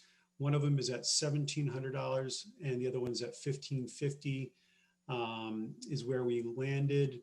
And that is right about in the middle of where other projects are. This is an area where, you know, this won't be purchased for another 3 years. Just before we're finishing up the building, that's when these will go out to bid and we'll be determining those things. So these are areas where if we determine that we don't need to spend it all, then these are all savings to us. We will be above their participation cap, but here's an opportunity that, you know, we want to do it right. We don't want to be penny wise and pound foolish and equip a building, then we're not going to have the technology or the resources we need. But depending on what's going on in 3 years, that number could be lower. The design and consultants fees, that is for Flansburgh and their subconsultants, which includes their geothermal sustainability consultants and things like that. The project management and clerical works, that's our OPM project manager Compass and their costs. That includes all their on-site building administration and oversight. Other administrative costs, I think, Rob, you had asked what that entails. I probably won't do as good a job as Jeff did at all the different things that are in there. But that includes like enhanced commissioning and all these other different components that are part of this. And what I mean by enhanced commissioning is the MSBA does require and provide commissioning for all their projects. But as we're doing a very efficient building and we're making the investment to be net zero ready, part of what we're going to want to do is go beyond that normal commissioning to be able to do testing of their thermal envelope and things like infiltration testing to make sure that if we're putting forth the money into that envelope, that we're actually going to realize that investment. So it's for all those kind of things. The line next is contingencies.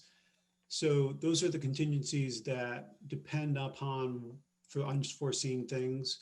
And that's one that we don't expect to spend all. You know, I wouldn't feel comfortable giving you a number because I think every project's different, but it's fair to say that we do not plan to spend all of those contingencies.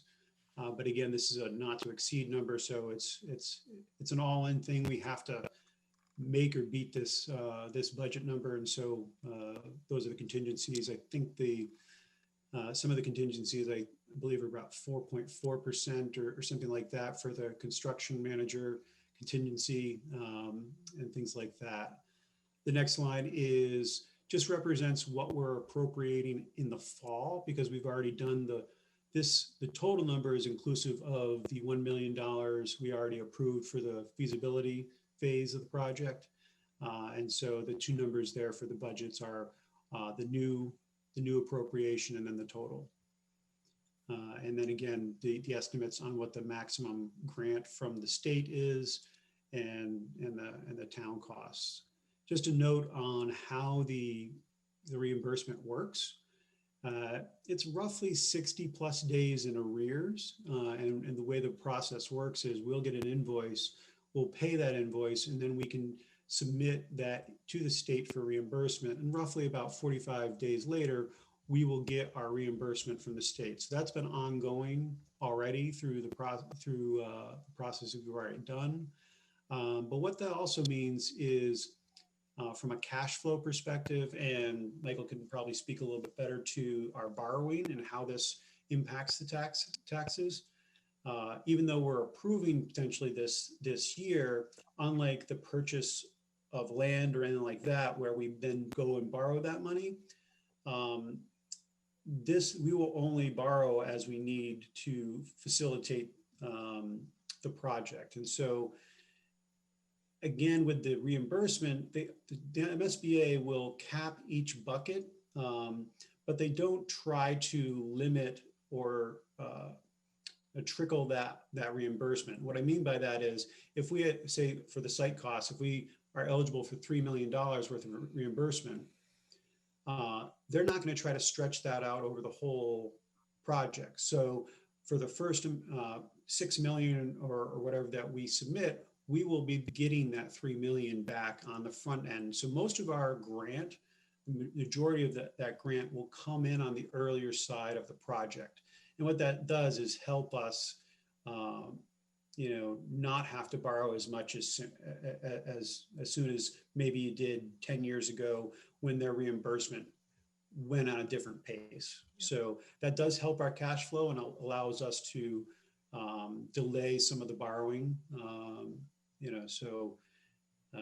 hope that gave a little bit of more insight into the summary. Okay.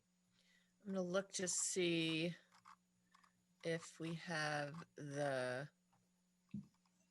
we do not. Hold on. I'm going to stop sharing this screen and share a different screen that has the bar chart from the other night.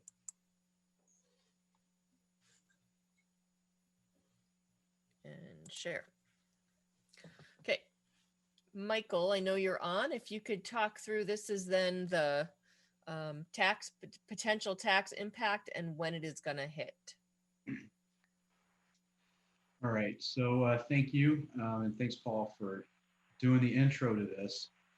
As Paul said, this project will be a little bit unique compared to some of the other borrowings that we do, because unlike something like a land purchase, where that cash outlay for that purchase happens at one transaction, where you have to borrow all the money up front and it gets paid in that one transaction. During a longer term project such as this, you will have, we'll only borrow what we need as we go through the construction cycle, and basically we'll wait until the very end before we do a long-term borrowing with the full amount, and probably with the public safety bill.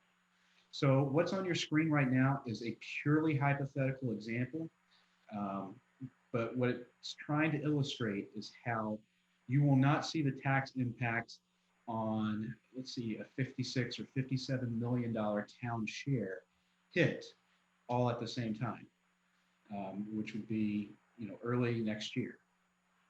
We know that's important for people because we know the economy and the economic situation. We understand that people are going to be in different places now and in December than they would have been last December or last September. So what this is, again, purely hypothetical. If the town share was $56 million as part of this project, what we would do for the first year is we would probably borrow enough to get us through the rest of the planning stages, things of that nature. And again, on a $56 million total nut that town would be responsible for, that equates to a little over $17 on the average tax bill. Then the next year, we might borrow $25 million as we go through the construction cycle. So then we will be paying interest on the first $6 million and then that $25 million. And so what that'll total up to is $88.68. And then again, for the third year, you would roll those up into the second 25 million, which would equal, interest costs that would equate to excuse me, my eyes are just getting bad. Too many 160. $160 on the average tax bill.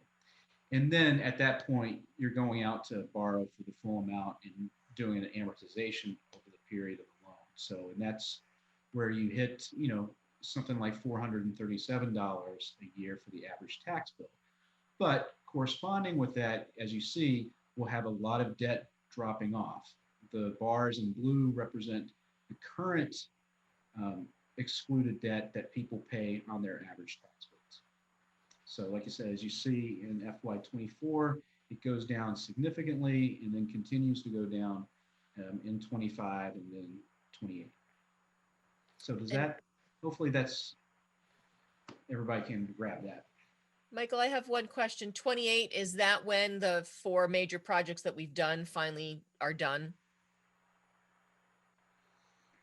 Yes. The blue in 28 ends the high school, the community center, the town hall, and the library, all that were done within a very short time of each other.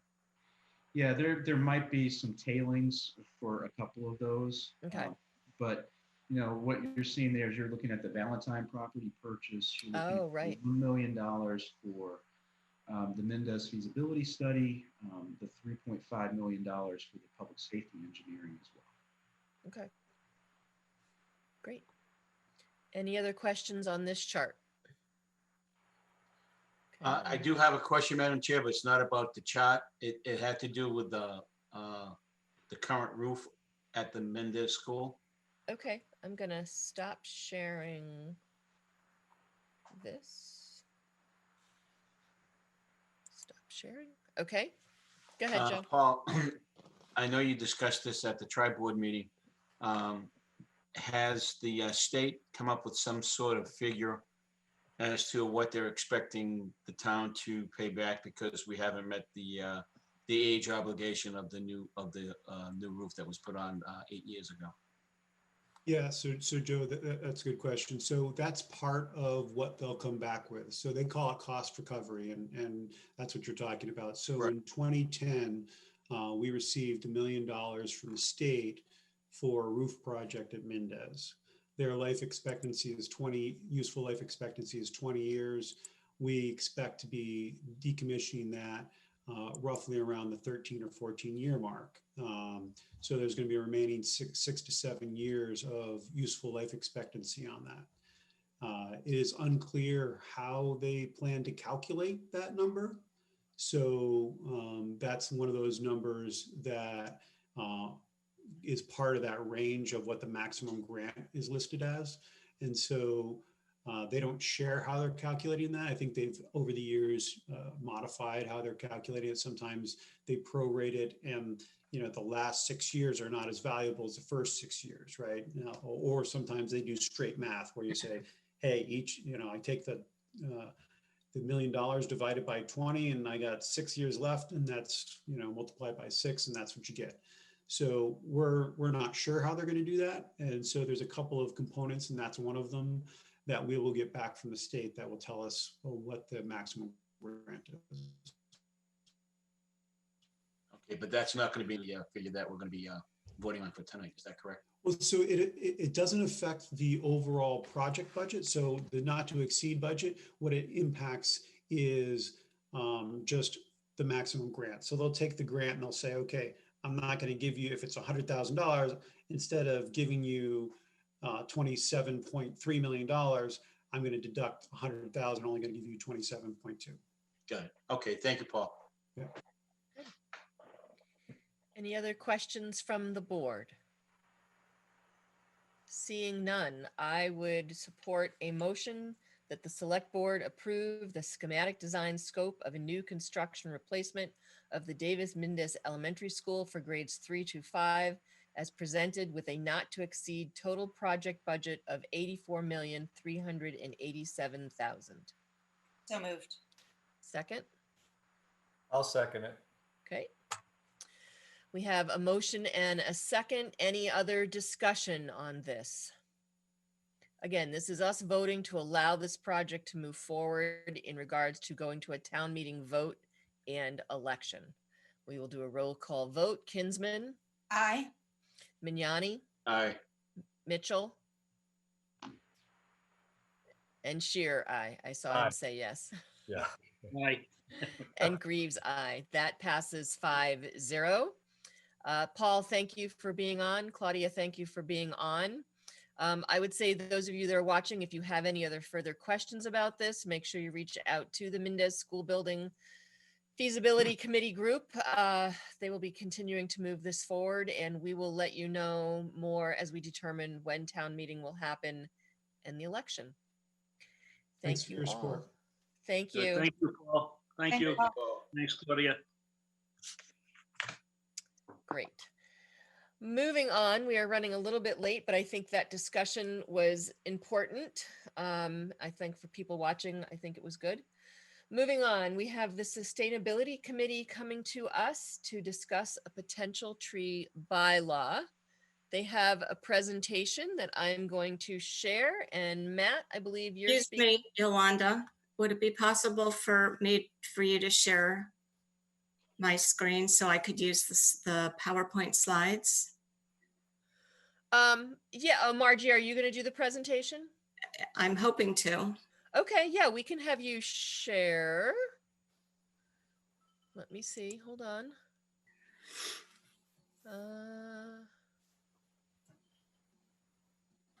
I do not see how I can. Susan, can you make her a co-host? And then that would allow her to share her screen. There we go. Margie, you are now a co-host, so you can now share your screen with us.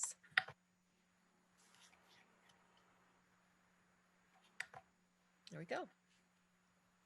Okay. So I am here this evening to talk to you about a tree protection bylaw for Ashland, and I am speaking to you on behalf of the Sustainability Committee and the Ad Hoc Tree Bylaw Committee. Great. So we are really fortunate to still have a lot of wooded land in Ashland, but we are losing large tracts of it repeatedly due to development.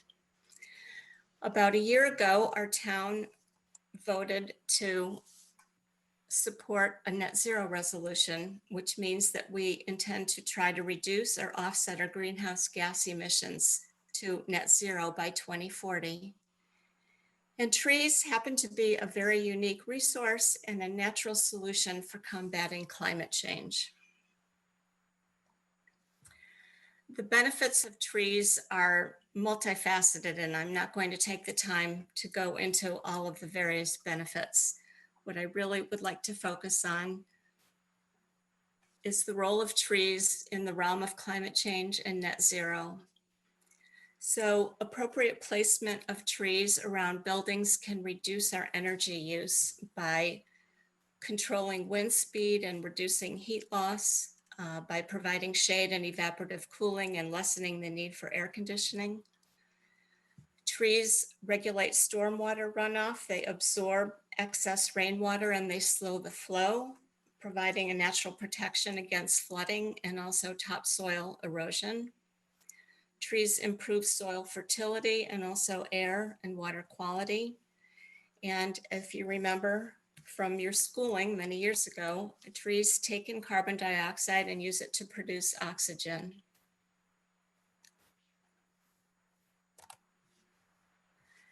So this removal of carbon dioxide from the atmosphere by trees is called sequestration. And it peaks in what is considered young and intermediate age trees. And as you can see, that would be trees between 30 and 70 years old and between 4 and 16 inches in diameter. Trees also store carbon, and not just in the tree itself, but an even greater proportion combined is in the soil organic matter and the leaf litter underneath. And storage is maximized in older forest and larger trees. When a forest is disturbed, it actually switches things so that the tree becomes a carbon source. In other words, it's emitting carbon. And it takes a long time, 10 to 15 years, for that to shift back to storage rather than a source. And this information that I've shared with you comes from this report on forest carbon, in which they concluded that keeping forests as forests is the single most important action a forest landowner can take to reduce the impact of climate change. And I'd also like to share with you a statement that was made by 40 international scientist signatories with the Climate and Land Use Alliance. And they said, the natural technology of forests is currently the only proven means of removing and storing atmospheric carbon dioxide at a scale that can meaningfully contribute to achieving carbon balance. And they further said that avoiding forest carbon emissions is just as urgent as halting fossil fuel use. So on to the bylaw. The intent of this bylaw is to minimize the loss of trees and particularly clear cutting of wooded land, to promote sustainable planning and development and to encourage redevelopment, and to preserve the town's scenic quality and aesthetic value. Picture is worth 1,000 words. And yes, there has been research showing that property values are enhanced by the presence of mature trees.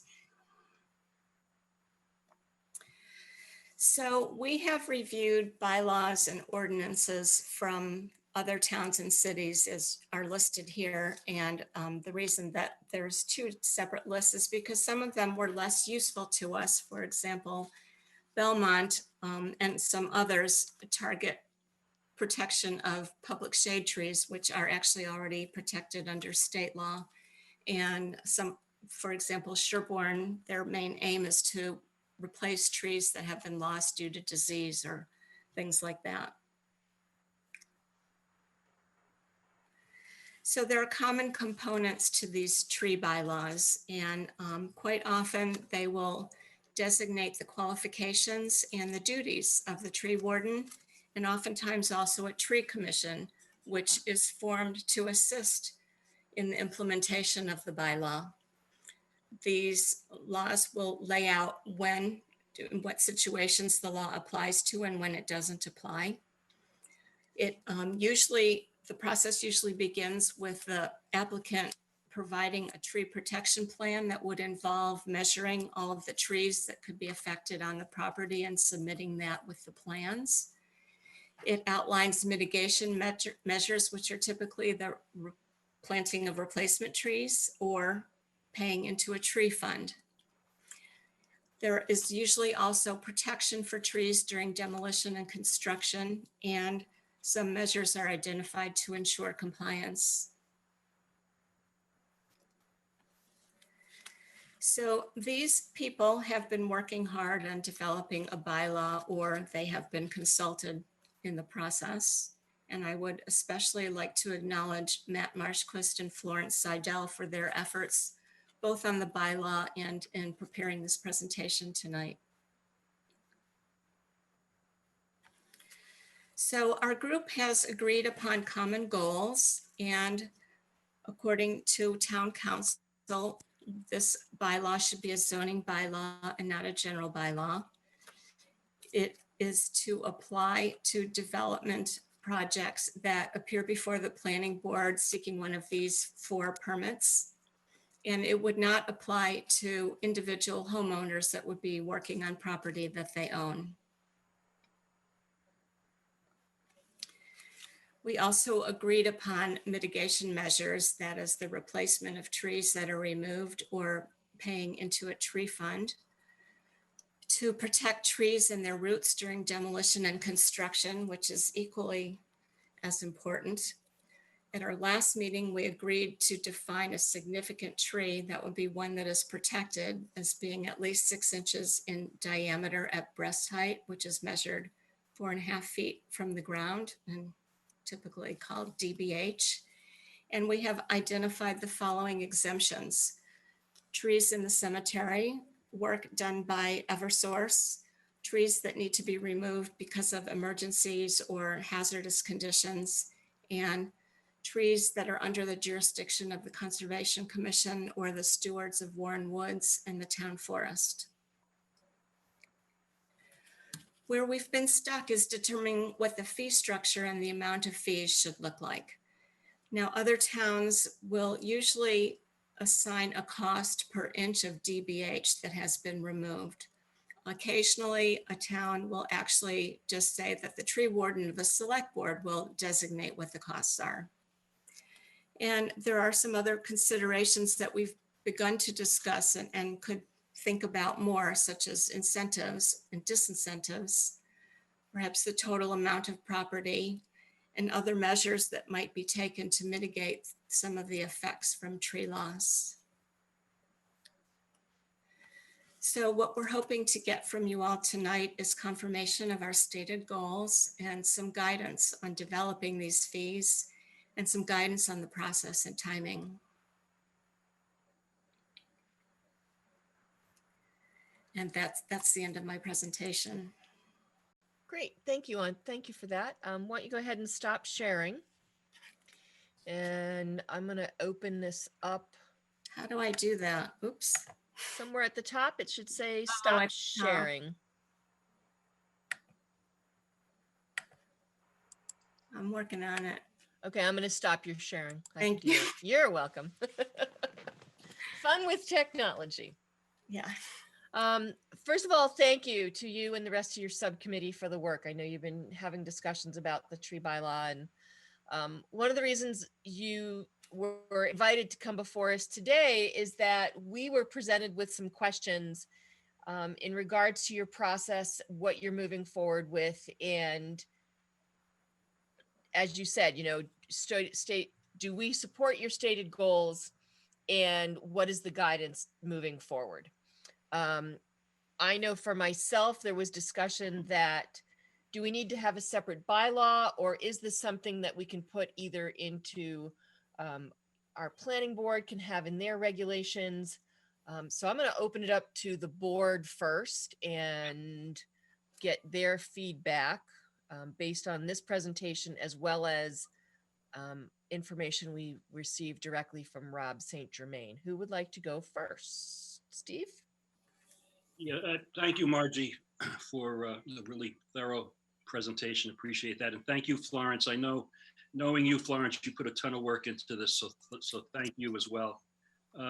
So just a couple questions I have.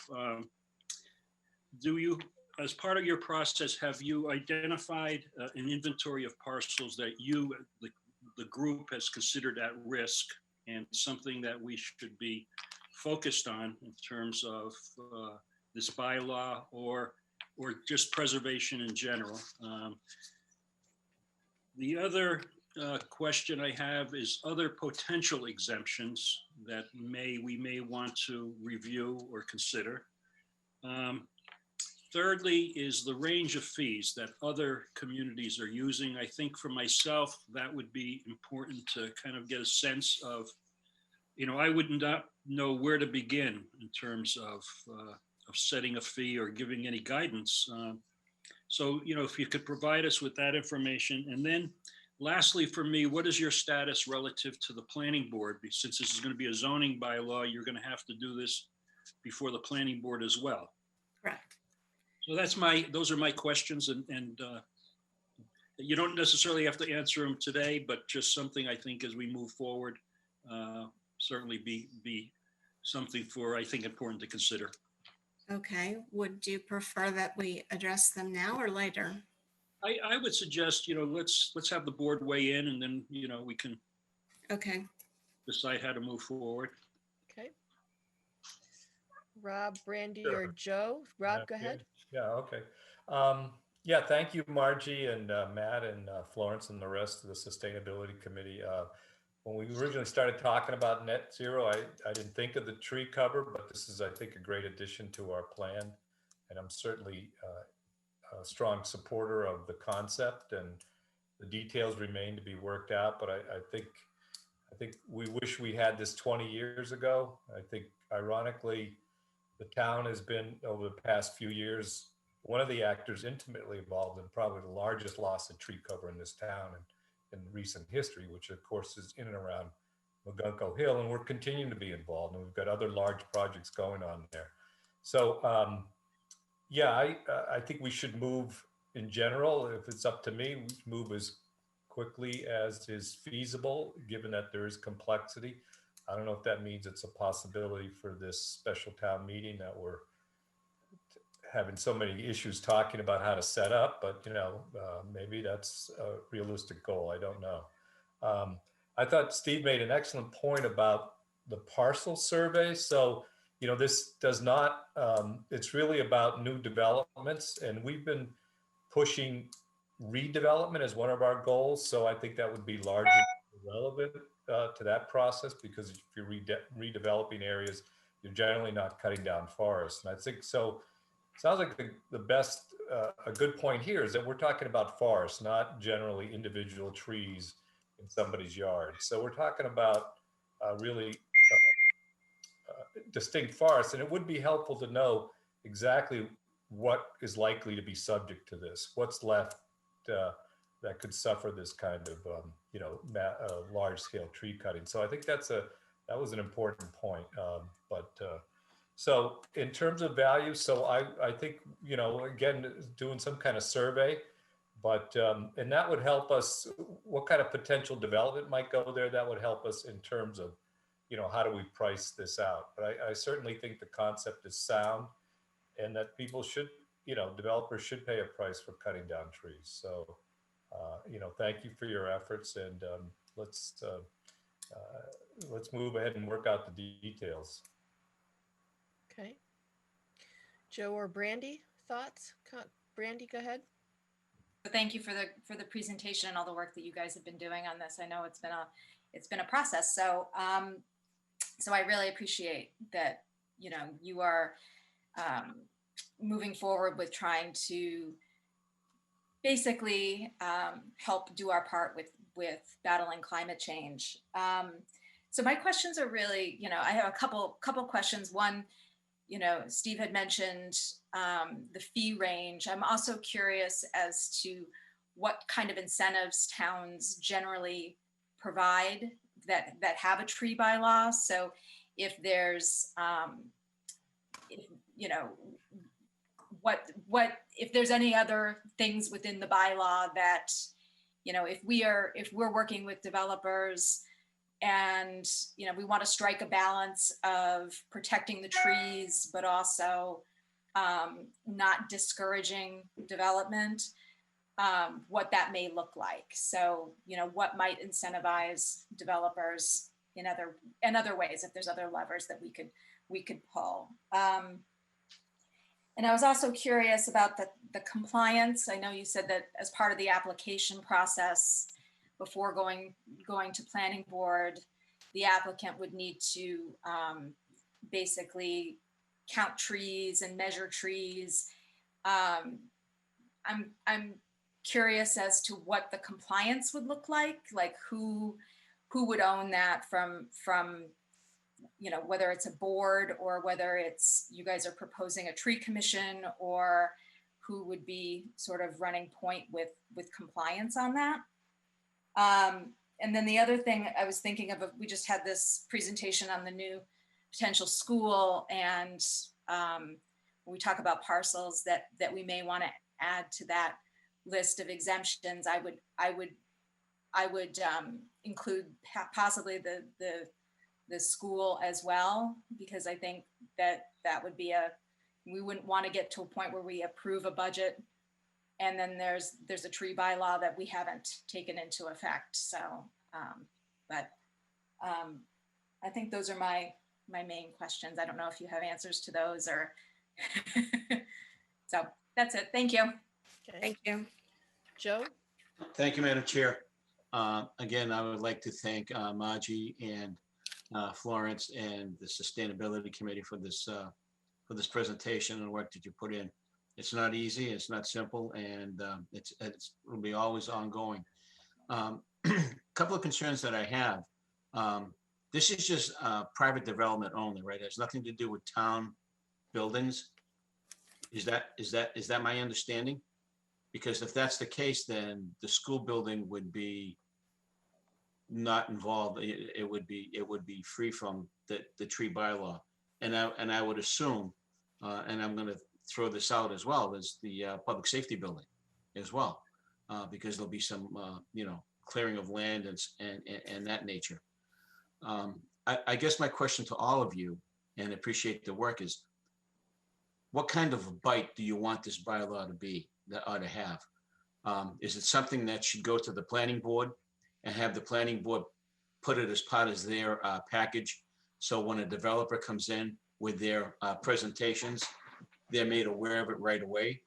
They're not made aware of it halfway through a project development discussion.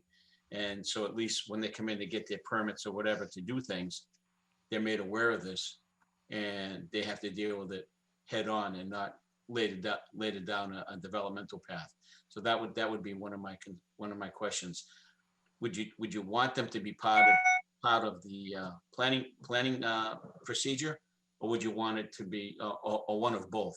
Have the bylaw and make it part of the planning board procedure. That would be my question. And lastly, because I'm kind of surprised that Rob didn't bring this up, so I will, and he knows where I'm going to go with this. The Upper Charles Trail. Oh yes, but is that affected by this tree bylaw? Because you're going to be cutting down trees to put a path in for for this project. Now, is that something that's going to be something that we won't have to worry about, or is that something that we will have to be concerned about? So I just like, you don't have to answer it now, but if you have an answer to it, that would be great. That's an interesting point, Joe. Thanks for bringing it up. I'm not necessarily opposed, and I know Matt's a member of the Friends, but if we're putting in a trail and we choose to cut down large mature trees, then we should be dealing with that as a cost. I mean, so I don't necessarily request they be exempted. It's something we should think and talk about. So one other project that we should probably think about too is the YMCA project. Because I would be against. We already gave them the land. They could at least. They're going to cut down a lot of trees. We didn't give them the land. Okay. We didn't give them the land free, so they should pay the cost of development. That's my. I think we should look at that. I think that if we're putting together a bylaw that's not going to discourage development, the YMCA shouldn't be penalized for. Let's go back to I think mine and Steve's earlier point. Let's get a list of parcels so we know what we're dealing with. I'm trying to think of developments in forests in Ashland that we'd be in favor of, and I think they'd be relevant. Let's see what those are, and that'll help us deal with the issues. So the Y is a good example. My case, I think it can be treated as any developer, but that's just. Well, that's going to be a robust conversation, no doubt. But that's why one of my points was additional exemptions. Margie had described some initial exemptions, but certainly the why for me would be important part of this consideration. But I had one more question I wanted to throw in, Margie. When you had the list of folks that were involved in this process, you had at the very bottom developers. So if you can expand on that, which developers? You didn't list any names, so who, and what was their input, and so on. You don't have to answer that now. It's just something that I just wanted to get clarified. Madam Chair, if I may, I do have one other question. Yep. And I'm not trying to prolong the discussion any longer than necessary. The projects that are already in the pipeline right now, are they going to be subject to this bylaw when it passes, or are they given a pass because they've already started their process? So I think we still have a lot of questions for our tree bylaw group. I think this was a very good first pass and start. I think certainly looking at a list of parcels that you would consider or what you are thinking about in regards to who might be affected by this bylaw. I personally feel that I know you are starting to work with some staff on this. I think that's important, as well as working with the planning board. I don't know if they'll want to see this presentation, and maybe if you reach out to them and if you can answer some of the questions we've asked the next time you do something, that could be helpful. Or we put you on an agenda again in a month or so when you've done a little more research. I don't know, hold on, Michael, that we're going to be in a position to put this on the fall special town meeting. Personally, I think there's still a lot of questions to be asked and a lot of thoughts to be put to it. And I think with knowing what staff is dealing with right now, I don't know that this could be added completely and having a complete answer and a completed bylaw for the fall town meeting. Michael, what's go the ahead. deadline, Yolanda, or Michael? Well, we're about to open the warrant So we have a little for the time. fall town meeting, so we have a little bit of time.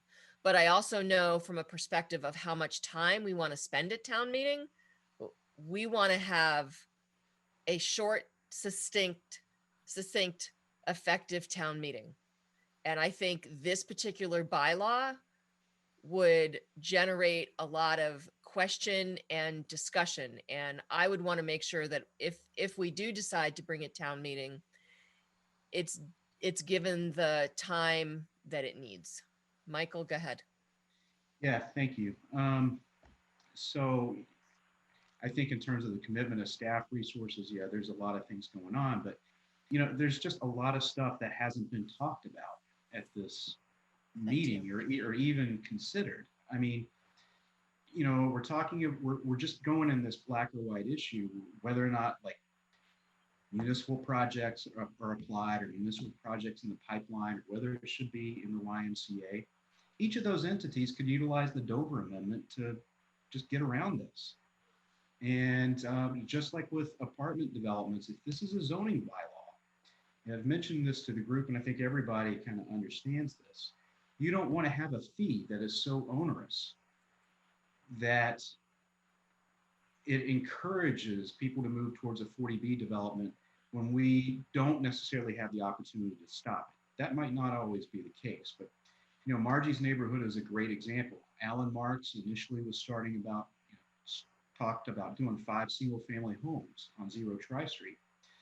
Towards the end of that discussion, he was going to do a 50-unit 40B just because of the costs. So there are a lot of permutations here that just, I just want everybody to, including the staff and then, our ad hoc group and great group of people and the board, to realize there are a lot of things to consider that we haven't even touched upon tonight. Right. Can I speak to? I just wanted to say, in terms of the town staff, it's been, I wanted to say thank you to the town staff. I know, particularly the planning department, Emma has been very helpful and devote a lot of time to this already. So I wanted to thank them for that. And definitely thank you to Margie and Florence, who've been kind of leading this. I think some of the questions, we could spend more time answering some of the questions you've asked, because we have talked about some of those things, but a lot of those questions are the same questions we have. And so I think we're trying to reach a point where we feel comfortable with this, bringing it to town meeting. And I don't know that we're there yet either. It's definitely a complicated issue, and there's a lot to think about. Well, I certainly thank you guys for working on this, Margie, Florence, Matt, and whoever else has been working on this. I know Rob has done some as well. I think it's one of those things where you've started the work, and now you have some other questions from us. And as Michael said, there's a lot of things that still need to be discussed. So I see 2 ways of going forward. One way is you guys continue doing your work and come back and give us another update. The other, I would say, is there a select board member who would like to be the liaison with the tree bylaw committee, who could, sit in on their meetings and part of their discussion, and then as they have answers, give us an update and give those answers, and then to continue the discussion that way. I think that's an excellent idea, because if we were to address all of your questions, it would take the rest of the evening, and maybe exactly. And as much as we want the answers, we have still a number of other items on our agenda. But yeah, I definitely think go back, formulate those answers, and either one, we could have you come back and answer the questions, or if there's a member of the board who would be willing to be the liaison and bring the information back, or it's a hybrid. It's both things. That if a member of the board has, feels like they want to sit in on your meetings and bring it back. I know as much as I would love to, I cannot add another thing to my plate. So I'd be interested in doing it, but I'm very much an advocate, so I don't know if that's the most, I guess I'm looking at Steve, but I'd be happy to do it, or Brent. But Well, I will certainly, I think, I am certainly supportive of the goals. I'd be ready to vote tonight to support the goals as the committee has expressed. But it's clear that we all have a lot of questions. Matt just articulated that the committee still is struggling to make those determinations. So, I certainly would be glad to do that. In fact, our next agenda item, we're going to talk a little bit about liaisons and so on. So, that'll work. But I really think it's important for the board that we do schedule the committee to come back and really make a much more full presentation that's cohesive and they're ready for prime time, really. Right. I would agree. Okay. So, so if Steve, you're willing to do it, I appreciate that. If you're, I'm happy to do it if you find you're too busy. I will certainly do it, Rob, as long as you're willing to be one of my consultants. Okay, great. Don't forget the big project we have going together, Steve. That's right. We have 106 contractors that we have to interview. Oh, that's right. So, oh my gosh. What you want to do. So let me back off a little bit on that. Yeah, I thought so. Let me see what the workload is, because we are, Joe is right. We have, Joe and I are going to be reviewing all of the contractors that are putting bids in for the public safety building.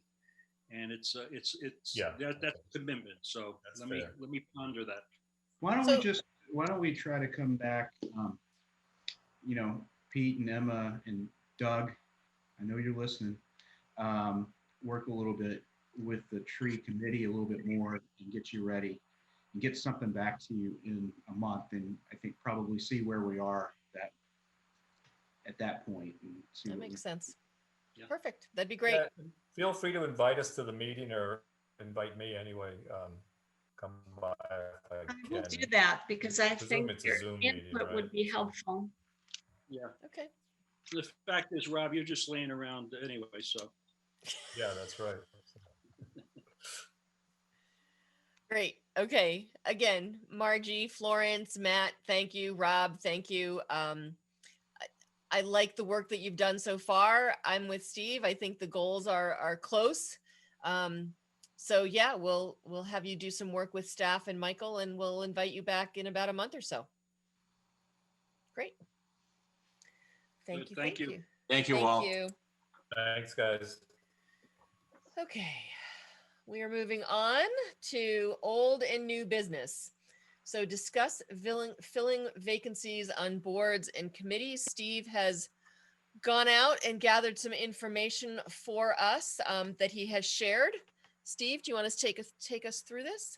Sure, and I want to be real quick with this because it's not something we have to address immediately. Something, just food for thought for next appointment season, and that we start early enough, and so that we can maybe consider some of these potential changes. So these are just bullet point items, food for thought. I mean, it's based on our conversation at our last meeting about our process. We have a very extensive committee handbook. I mean, there's no reason for us to rewrite policy or rewrite a handbook. We just did it. But it's more relative to our process and how we go about appointing committees, and so the highlights, and like the tree bylaw committee did, I went out to various other communities and looked at some of the situations that they did. And so the main considerations, I'm not going to go through these, every item on here, but the main considerations are oversight of the committee. We've talked about, how we have committees either come before the board, or they present a report, or they complete a questionnaire. I included that as an example. The liaison members, many communities have liaison members to committees and boards that they appoint. Now, it's a commitment, and that's I think most of us do this on an informal basis rather than necessarily an official liaison to the Council on Aging, let's say. So that's something for us to consider as well. You know, the talent bank forms and the tracking of it, you know, I'm not sure. I know Susan does a great job of compiling them and keeping track of them.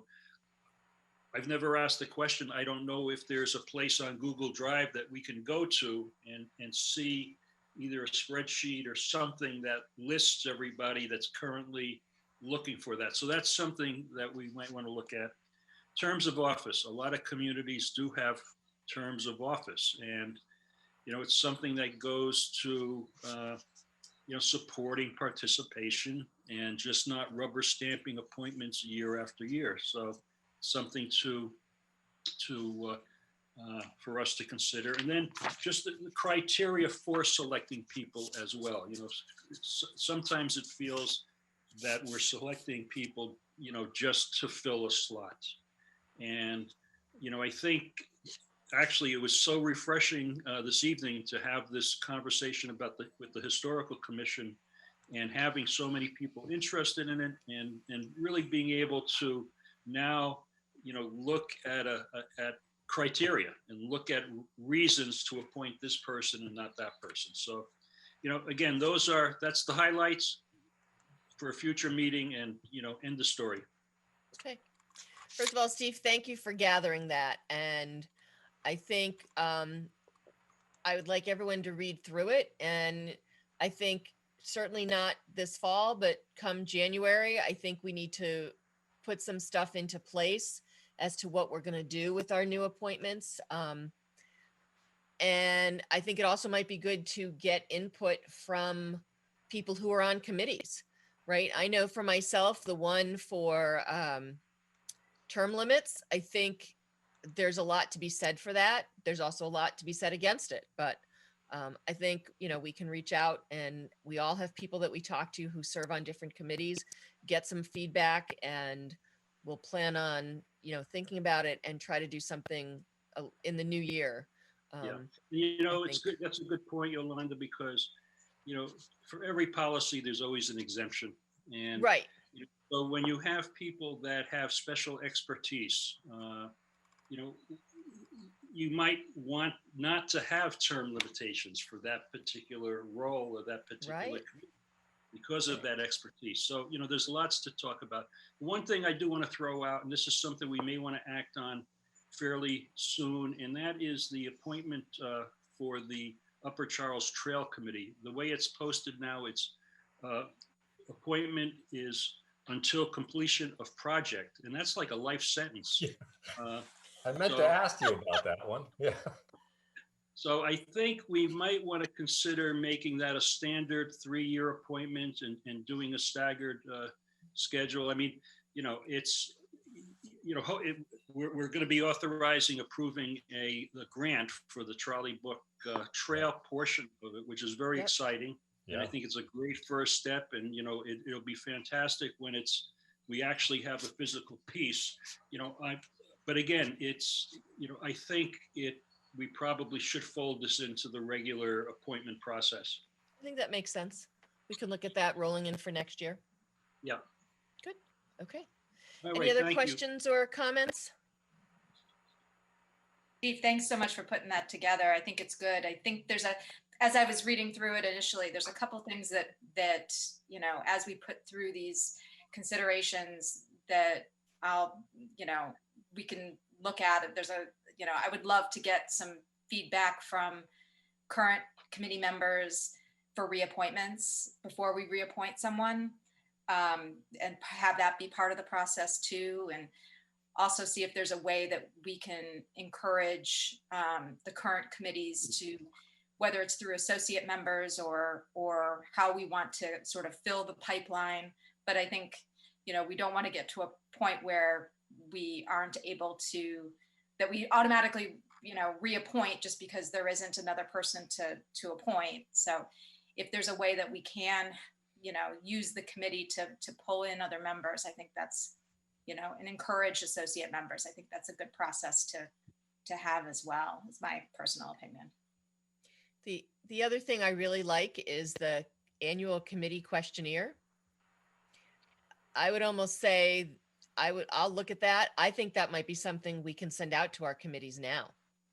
and have them give us some feedback, and we can add a couple of questions as well and see about having some of them come in, just like we've talked about in the past. So Yeah, I thought that was a nice, concise way to yeah, have a committee report back to the appointing authority. And Yep. Again, we struggle with getting into our routine of having committee reports, and that might be, a simple, quick way to start that process. Yep. Great. Okay. Thank you again, Steve. Next thing, open the warrant for the special town meeting. Michael? Yes. So, as everybody knows, this town meeting is going to be a little bit different than previous town meetings for a variety of different reasons. I think one thing that the board has talked about and has kind of batted around a little bit is how this town meeting will be conducted, where it's going to be conducted, when, and there's a lot of different permutations of that.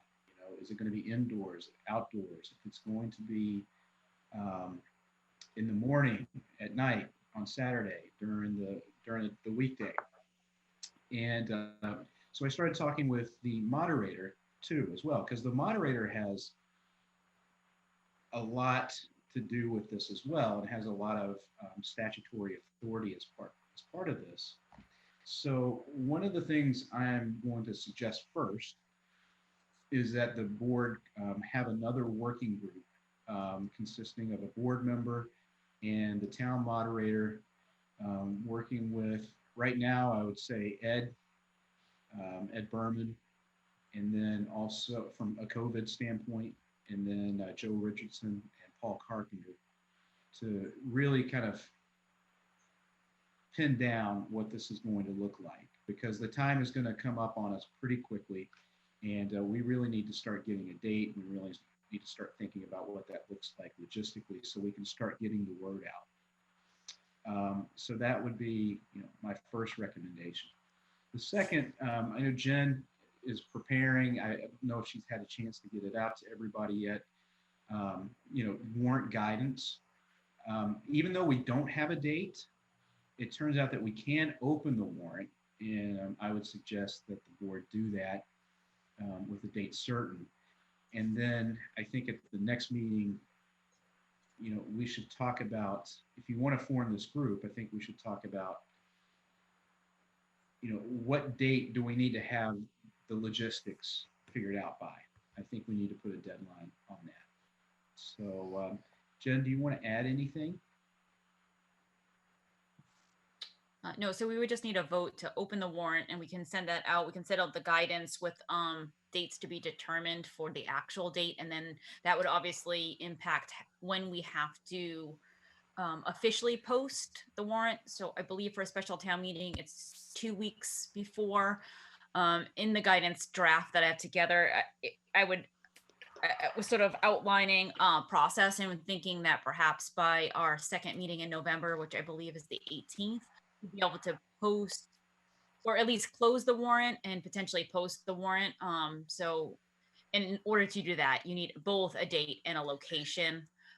Typically, we allow about a month period of time to get any notices of intent for articles so that we can start building the warrant. That would bring us to about August 8th if we did that. And so, if I think having the date by then would be incredibly helpful as we build out the warrant. Okay.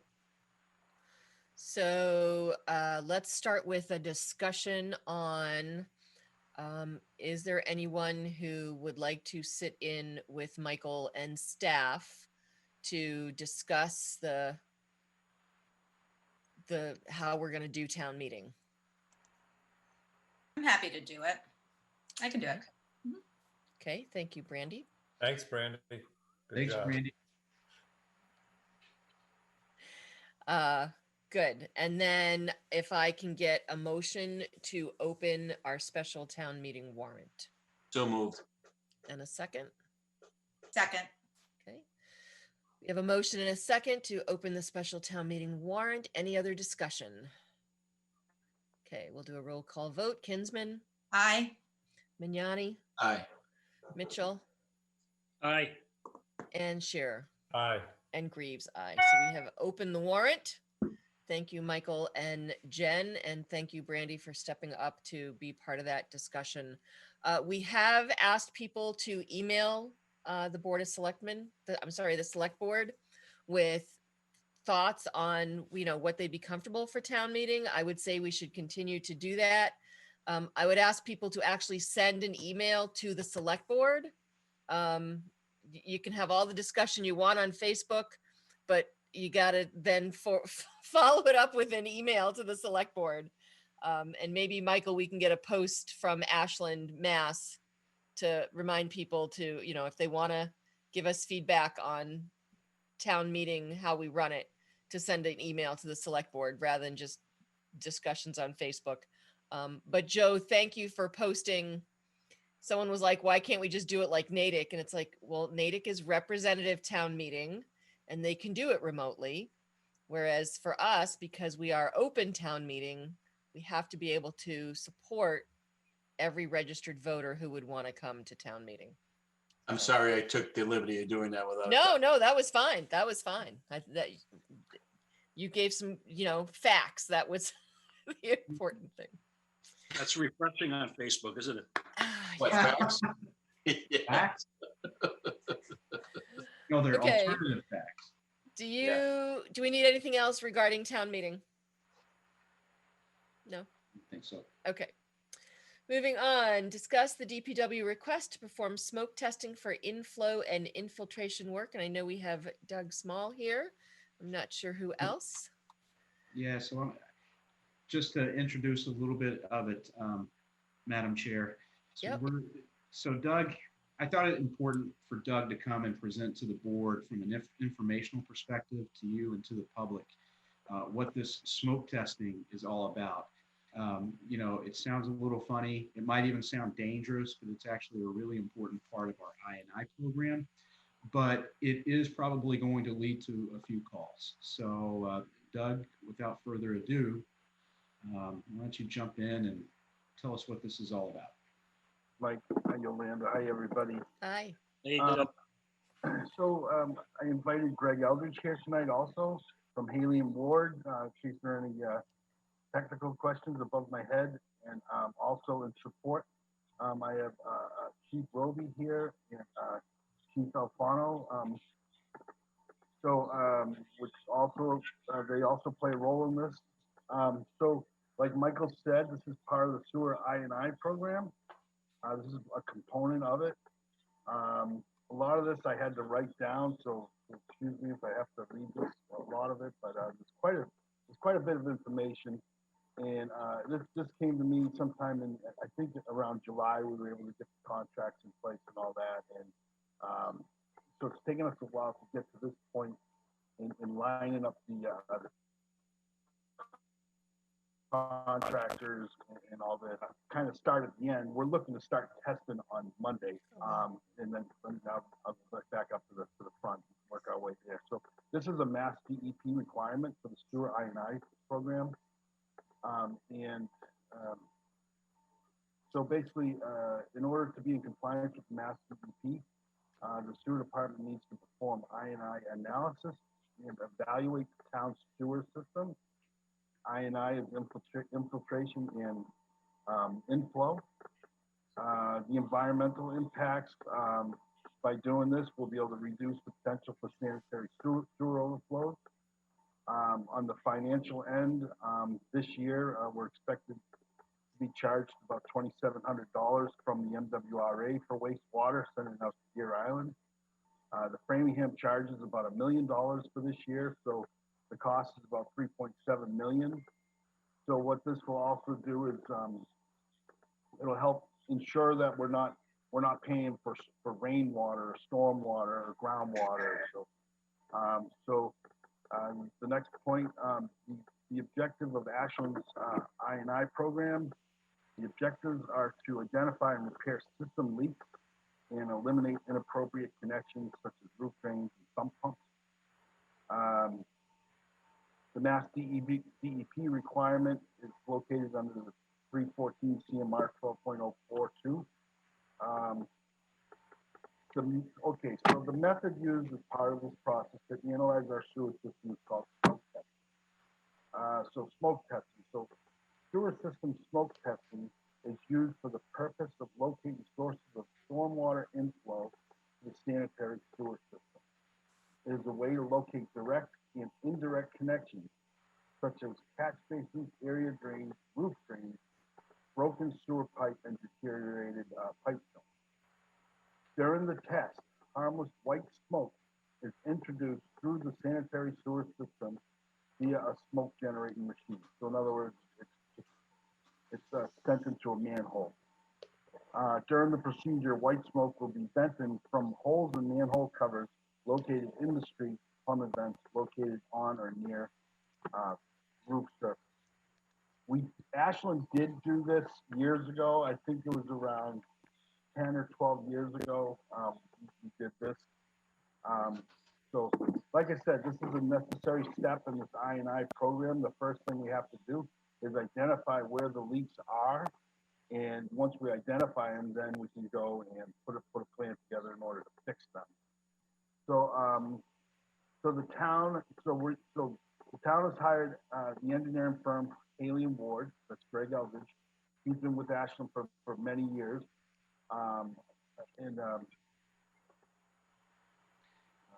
And we're in the actual, the vendor, the contractor that is going to be doing the work is called Flow Assessment Services. So we're actually looking to start, excuse me, I said Monday a minute ago. We're looking to start on Tuesday, the day after the holiday. And the reason we need to start here is there are a couple of reasons. One is because of low groundwater. Now is the time to do this. And the other piece is school starts on September 14th. And this gives us a very small window to go after the areas around the schools. But overall, it's about a 90-day process. It's going to take quite some time. So we also have with the two chiefs here, we will have a police detail and a fire detail working alongside the flow assessment services every day. The smoke is non-toxic and non-staining. The smoke should not enter your premise unless there's a dry trap in the basement floor or in the unused plumbing fixtures. So, and so basically the operation will move from neighborhood to neighborhood. So there'll be two crews. So the first crew will go out 24 to 72 hours ahead of the actual crew that's doing the smoke test. And they will go door to door informing the residents that they're on their way and putting flyers on their doors with contact information and things like that. And so the hours of operation, we're looking at 8 to 5. As far as public outreach, we're looking at the website. We've been working with Ashley on this. We're looking at the website, the Facebook, between the town Facebook, the DPW Facebook. We have message boards, a couple message boards that we rented from NERAC in Framingham.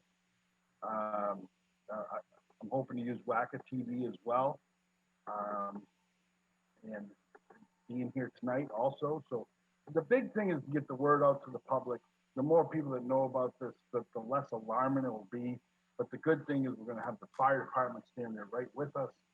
So if people do start seeing smoke coming in their house, all they need to do is open up a window and it'll go out quickly. It's a quick, fast process. And I think that's pretty much it. So I don't know if Greg has anything he wants to add to it. Well, I want to say that the two sheet page that was in our packet was very informative and very helpful. And certainly if we can get that information out to the public, I think that would be helpful. I have a couple questions and then I'll open it to the board. In regards to, you said you're going to go neighborhood by neighborhood, Doug, do you have a schedule as to what you're doing? And if you do, I would say, let's get that out to the public as well as soon as possible. you know, maybe a map that shows, or, you know, with a calendar or something that shows when you'll be in the different neighborhoods. And again, I think the idea of Facebook and the website, as much information, and I know I'll work with WACA and we can get this on there as well. So I think the best way to get the schedule to people in the map is to redirect them back to the website, give them a URL. Yep. To go to, so they can see it. So yeah, logistically, and maybe a reverse 911 to, you know, the week a neighborhood's going to be impacted, say, okay, you know, call the houses that are going to get it that week. I think that's a perfect use of reverse 911. yeah, I mean, this is an investment in our system. I mean, this is going to cost us about $100,000. The MWRA fund, the town fund. Yep. Really important that we do this. We are getting some pressure from the MWRA. From the so we're trying to be compliant. Okay. We wouldn't do it if we didn't have to. Well, I think that's, I'm sure it's, you know, DEP, so it's part of the whole new MS4 permits, right? Making sure our it does stormwater is not mixing with our sewage. Correct. Yeah, it does tie in a little bit. Yeah, absolutely. Okay. Questions, comments from other board members? Joe? Thank you, Madam Chair. Doug, I know you've had this conversation privately several years ago about a wastewater treatment facility plant in town and using Arrogate as a location. There was also discussion about the possibility of Ashland putting their own pipe in so that we don't have to pay Framingham that $1 million+ fee every year, but put that towards the payment of getting that pipe laid to get into the MWRA system itself. Is that something that is still a discussion, or are we really into serious discussions about making that happen at some point sooner than later? When Greg and I talked to the MWRA about this, they told us to take care of the water piece first. Once we finalize the water piece, then they said come back up and we'll talk about the wastewater directly. Okay. So. Thanks, Doug. I appreciate that. Yep. Okay. Anybody else? Randy, Steve, Rob, everybody good? Yeah. Chief Alfano or Chief Roby, any input or additional comments to make the residents feel safer? We've done this before in the past. I do remember years ago doing it. It does bring a little concern when people see the smoke, but I think if you get enough warning out there and having a guy out there available to answer the questions quickly will avoid any problems. Okay, good. Hey, Dougie, a lot of Catholics will be happy if it's white smoke. They think that a new pope was elected. It's going to be Doug. Right after I get him a new mic. Yeah, that's It's a new mic. Doug, might do you be have good. to dial up there? Chief Phil? You're crackling a little bit, Doug. It's a little bit hard to hear you sometimes. Oh, just call me Father Yolanda. Chief Alfano, any other words? We did meet, Chief Roby and Doug and myself did meet extensively with the vendors, the contractors, and we're very, very comfortable. They're professionals. This is what they do. With the crew, which is going to be one smaller truck in the middle of the road that'll just go from manhole to manhole. There'll be a marked police cruiser with the blue lights on with that truck, so people will see that and they'll know that something's going on. And if they do see some smoke, they'll know there's a police officer right there. It's very comforting to have one of Chief Roby's firefighters there too, because they're the ones that'll actually go investigate the smoke. So I think it's a great plan. I support it, and I know Doug's really done a great job with the vendors putting all this together. So I think it's a great thing for the town, and most importantly, it'll identify if there are any like sewer gas leaks into houses and restaurants, and so it's a benefit actually to homeowners and business owners, because I don't think anyone wants sewer gas leaking into their house. No. Okay, good. There doesn't seem to be any other questions or comments. Doug, Chief Alfano, Chief Roby, thank you for being here. Greg, I know we didn't need you, but thank you for being here just in case. And I would say, yeah, get this out as quickly as you can so people are aware before Tuesday. Thank you. Michael? Yeah, I just, before Doug goes, what we have on the agenda under TM reports is an update on the water situation. Oh, And yes. Doug's a lot more qualified to talk about that, just kind of where the level is now and the steps that we've taken so far. Just to be clear. Yeah, so we've gone through many steps in the last probably 3 weeks. The last one was getting the approval from the MWRA for this emergency connection. What they did is they gave us a 30-day permit to get water from Southborough. The 30 days, it starts as soon as we open up the hydrant just over the town line on Thomas Road there. We have not done that yet. We're holding off as long as we can. We're taking it one day at a time. We're watching our wells very closely. One of the keys here is to get through Labor Day weekend. After Labor Day weekend, the DCR stops flushing the lower beach allegedly. And that itself will help us. So we're just trying to buy time. We don't want to activate this emergency connection unless we really, really have to. The other thing is our permit doesn't allow us to use wells 7 and 8 during the summer months. There's a certain time frame. And that's another one that once we get through next weekend, we'll have access to those 2 other wells. And well number 8, which is there's 5 wells, but it goes up to number 8. Number 8 is a workhorse for us. So it's a great well. It recharges like a champ. The other 4, not as well. No pun intended. But so anyways, the key is to get through this weekend. If we can, this rain today, every time we get a day of some rain, it buys us more time. And like I said, hopefully we can get through this weekend, and then we'll start getting some more rain, and then we won't have. Hopefully we won't have to use that connection, but it's there.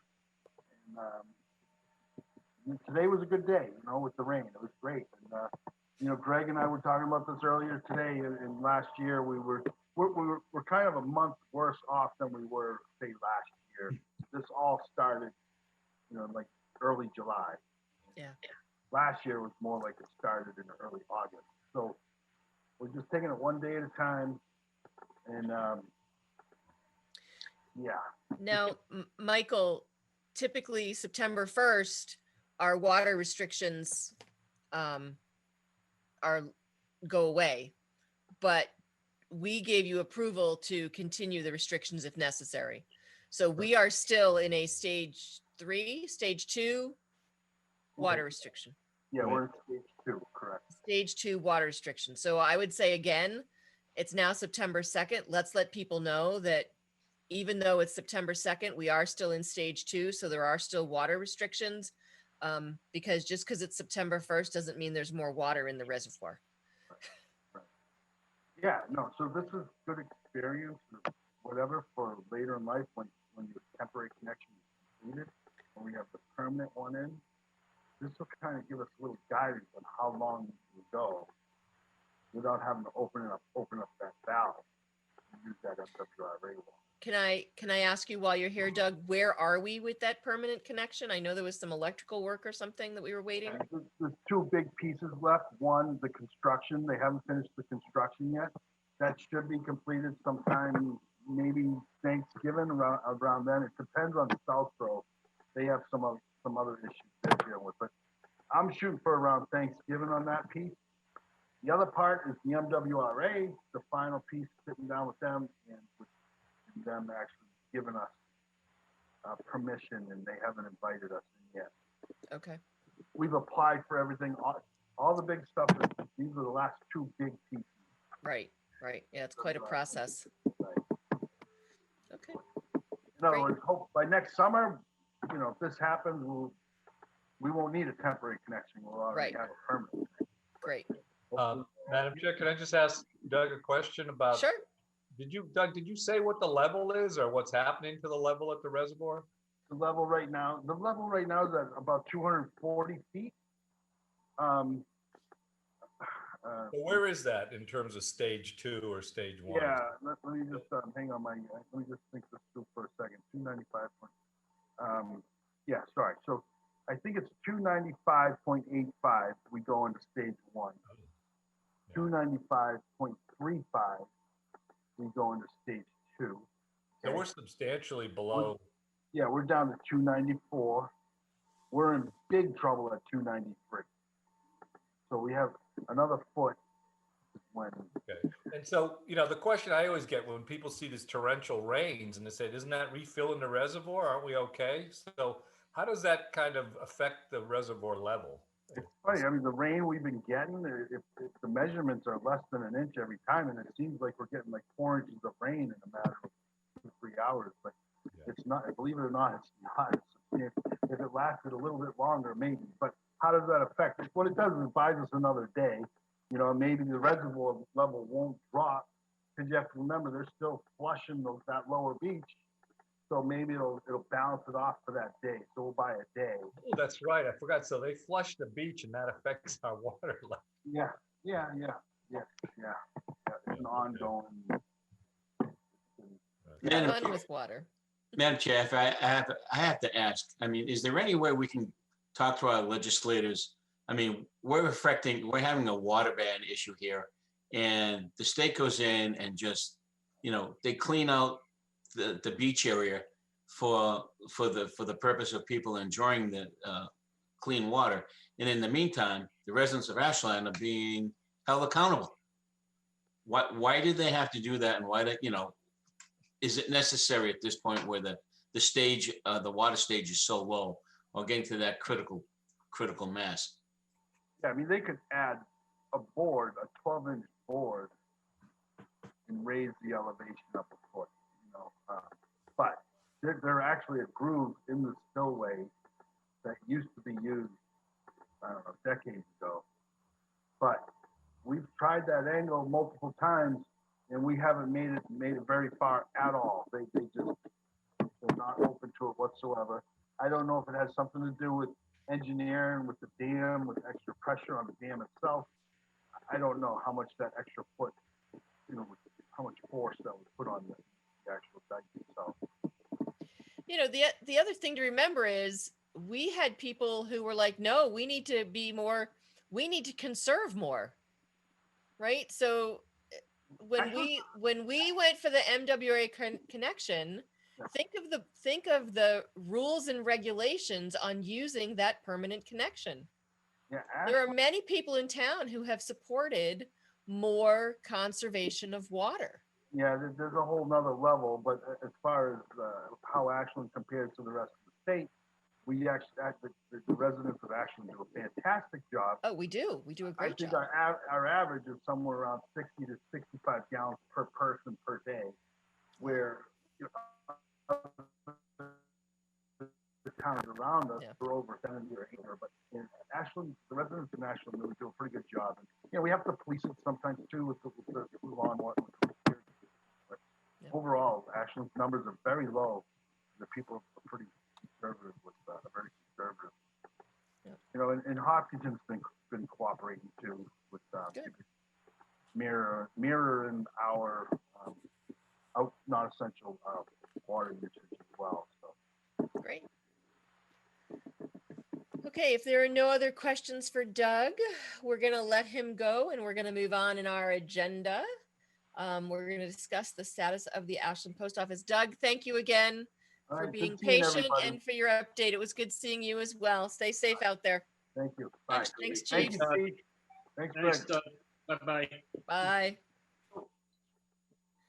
Okay, moving on. The status of the Ashland Post Office. Steve, I'm going to let you take us through this, and then I think Susan might have some updates as well.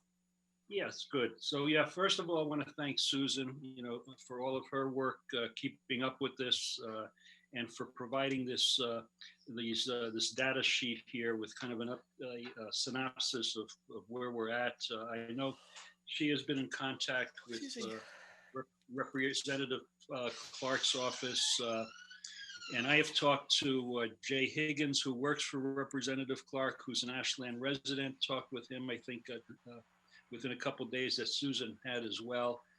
And, you know, I think, unfortunately, it seemed like we were on track at the beginning or the early spring, and then the pandemic hit, and here we are. And you know, for me, I guess what kind of put me over the edge was just the appearance of the post office as it looks today. And so I think we need to be the squeaky wheel here.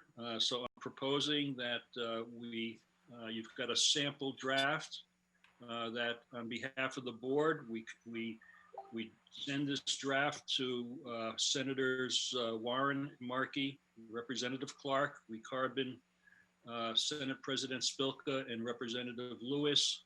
And we request that the chair sign this on our behalf and send it along. And at the same time, I think, you know, Susan obviously has been keeping track of this as well in communication. So that's my proposal.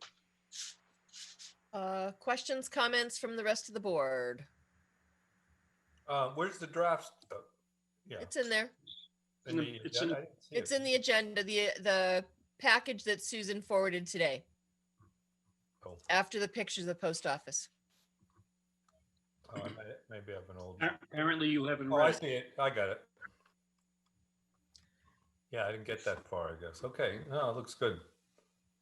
I have a couple of questions and comments, and I think generally it's great. I would say that in the second paragraph where we talk about the result of issues within the building, that maybe we specify that it's because of unsafe mold that has been found in the building, that we just be a little bit more specific as to why it was closed, just to bring that to their attention. And then also my other comment was that if we can also just advocate for not only like the repairs and alterations to the buildings, but also for the upkeep of the actual property. I know we have in there that it's looking like an abandoned and derelict structure, but I think we should also be specific that we want them to basically take care of the property as well. And those are my only two comments. It looks good. I think they always did take care of the property. That wasn't the problem at all when it was an active post office. So, you know, I think it's just this kind of lack at this point. You know, they've kind of backburnered this whole thing, both the internal and then of course the external upkeep. But I you know, we can certainly tweak it. You know, I'm not sure if that's the most, you know, if that's important to include. You know, as far as what they need, what the cleanup and the reopening is, they know they know what the cleanup is, what that involves, and what's involved with the, you know, Representative Clark certainly is aware of it, and so I think it's just a matter of the getting back on the maintenance schedule, so that you know, as soon as possible, Ashland, a community of 17,000 people, does not have to go to Hopkinton to collect their mail or go to their post office boxes. Yeah. Right. Okay. Any other thoughts? Yeah, Okay. thanks for doing that letter and all the follow-up. It's great. Yep. Well, thanks, Susan, because she's done a lot of work on this and has done right from the beginning, has And managed this. So, I left a message for Wade, who's another one of her aides, works in the Framingham office. So hopefully they get the idea. and I had a great conversation with Jay Higgins. I mean, he lives on Pleasant Street. He's, you know, he's invested in Ashland. He gets it, and he'll work on this as well. So, you know, but again, we got to be the squeaky wheel here. Yep. Great. Just like the pedestrian crossover at the train station. I know. The squeaky wheel. Different agency, Joe. No, I know that. Yeah. I know that, but I'm just saying the squeaky wheel usually gets gets the work done. Yeah. And thank you for the I don't- letter. Yeah. Yeah, no, thank you, Steve. Thanks. Yeah, let's get it printed up and I'll sign it. I'll sign it. Let's get it out. I don't think we need a motion for that. I think we can just decide to move forward. Great. Thank you for pulling that together, Steve, and for getting the petition online. You're getting a lot of traction there. Good, thank you. Okay. Next item. Discuss the BAA grant program. So I know Susan has gotten some requests. I had one or two people reach out to me. I know in the spring we put it on hold because we didn't have any new money coming in. I believe some of our runners are running this fall, Susan, is that correct? Or have none of them decided to do the virtual? No, I think they did do the virtual, but I think the way I understood it to be is I articulated to them whether they did the fall or they didn't, we were still going to offer them a number for the spring. And then what we would do is just allow them to complete the fundraising they were doing for 2020.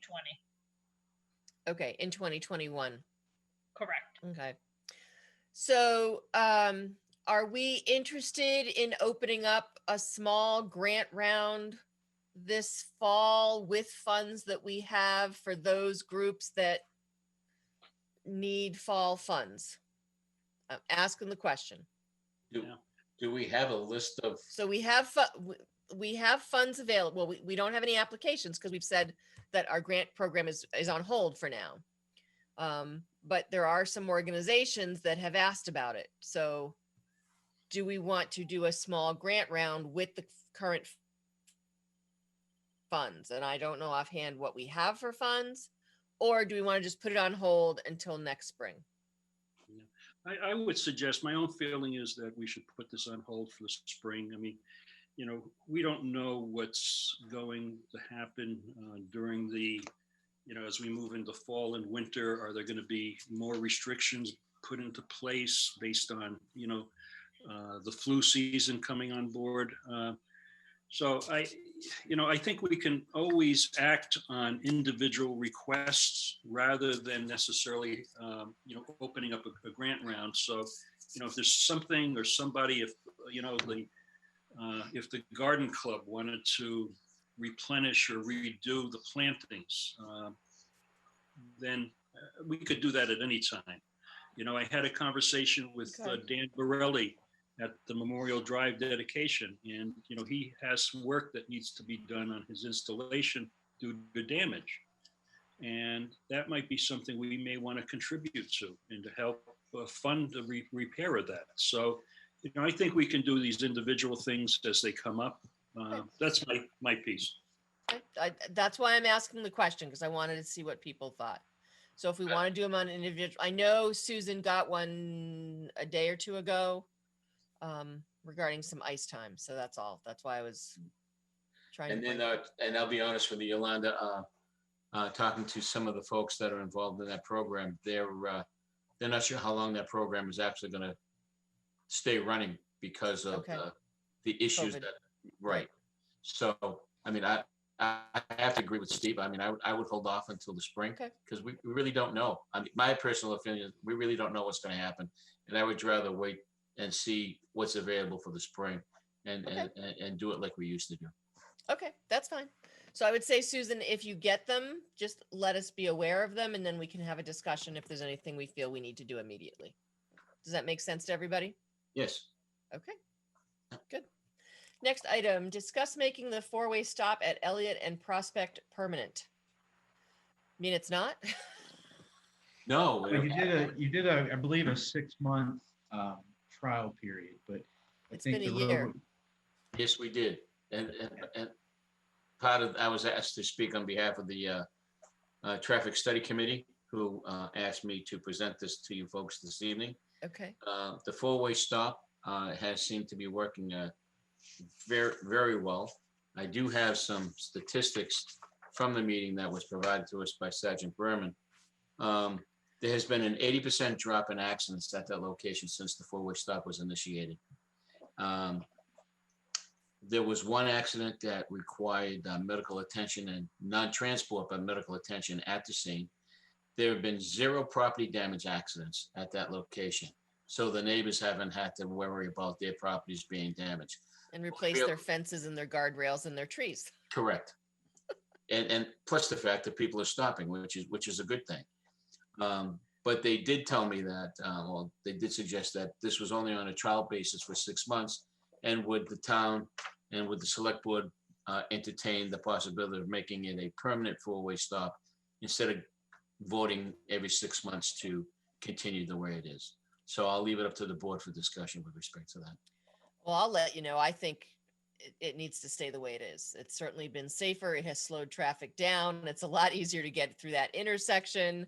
Yeah. It's a lot safer walking through that intersection. So Yeah, we certainly wouldn't want to change people's patterns. We just trained them on this. So. Right. So I will accept a motion to make the 4-way stop sign at Elliott and Prospect permanent. So moved. And a second? Second. Any other discussion on that intersection? No, good work by the committee, by the way. Yeah, It's a I agree. good committee, and so thank you, Joe, and thank the rest of the committee for us. Yep.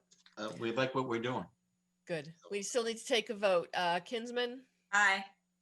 Mignani, Aye. Mitchell, Aye. Shearer, Aye. and Greaves, aye. So the 4-way stop at Prospect and Elliott is now permanent. And thank you for the work. Yeah. Thank you all. Thank you for your support. It'll be interesting to see the results from the stop sign at Fruit and Elliott Yeah. in 6 months. Okay, moving forward, we have our consent agenda. Acceptance of minutes from July 15th and August 5th, regular session minutes, except the fiscal year 2021 $90,000 from the Department of Mental Health for the clinician that supports the police department, accept a $30,000 grant from Executive Office of Public Safety, accept the Trolley Book Trail grant in the amount of $50,000, accept the Green Communities Award in the amount of $71,021, request to waive the 15-day waiting period for Michael Cunningham, full-time police dispatcher, and declare the following vehicles as surplus: the 1998 International, the Ford, the 1999 Ford, the 2000 Ford, and the 2005 Ford. If I can get a motion to support the... Move to accept the consent agenda as presented and thank all of the folks that worked on the grants and secured those grants. So thank you. Great. And a second? Second. Great. Any other discussion? Kinsman, Aye. Mignani, Aye. Mitchell, Aye. Shearer, Aye. and Greaves, aye. And that passes Well, 5-0. I love consent agendas. Can we Make them all that way? put more? Can we put more things in a consent agenda? Town manager reports. I don't know. You might agree to that. Well, Good we'll one. see how long my reports are compared to board reports. So Ooh. Wow. that, just saying. Yosemite Sam is out. He's ready. Moving on. Priority project update, Rail Transit District.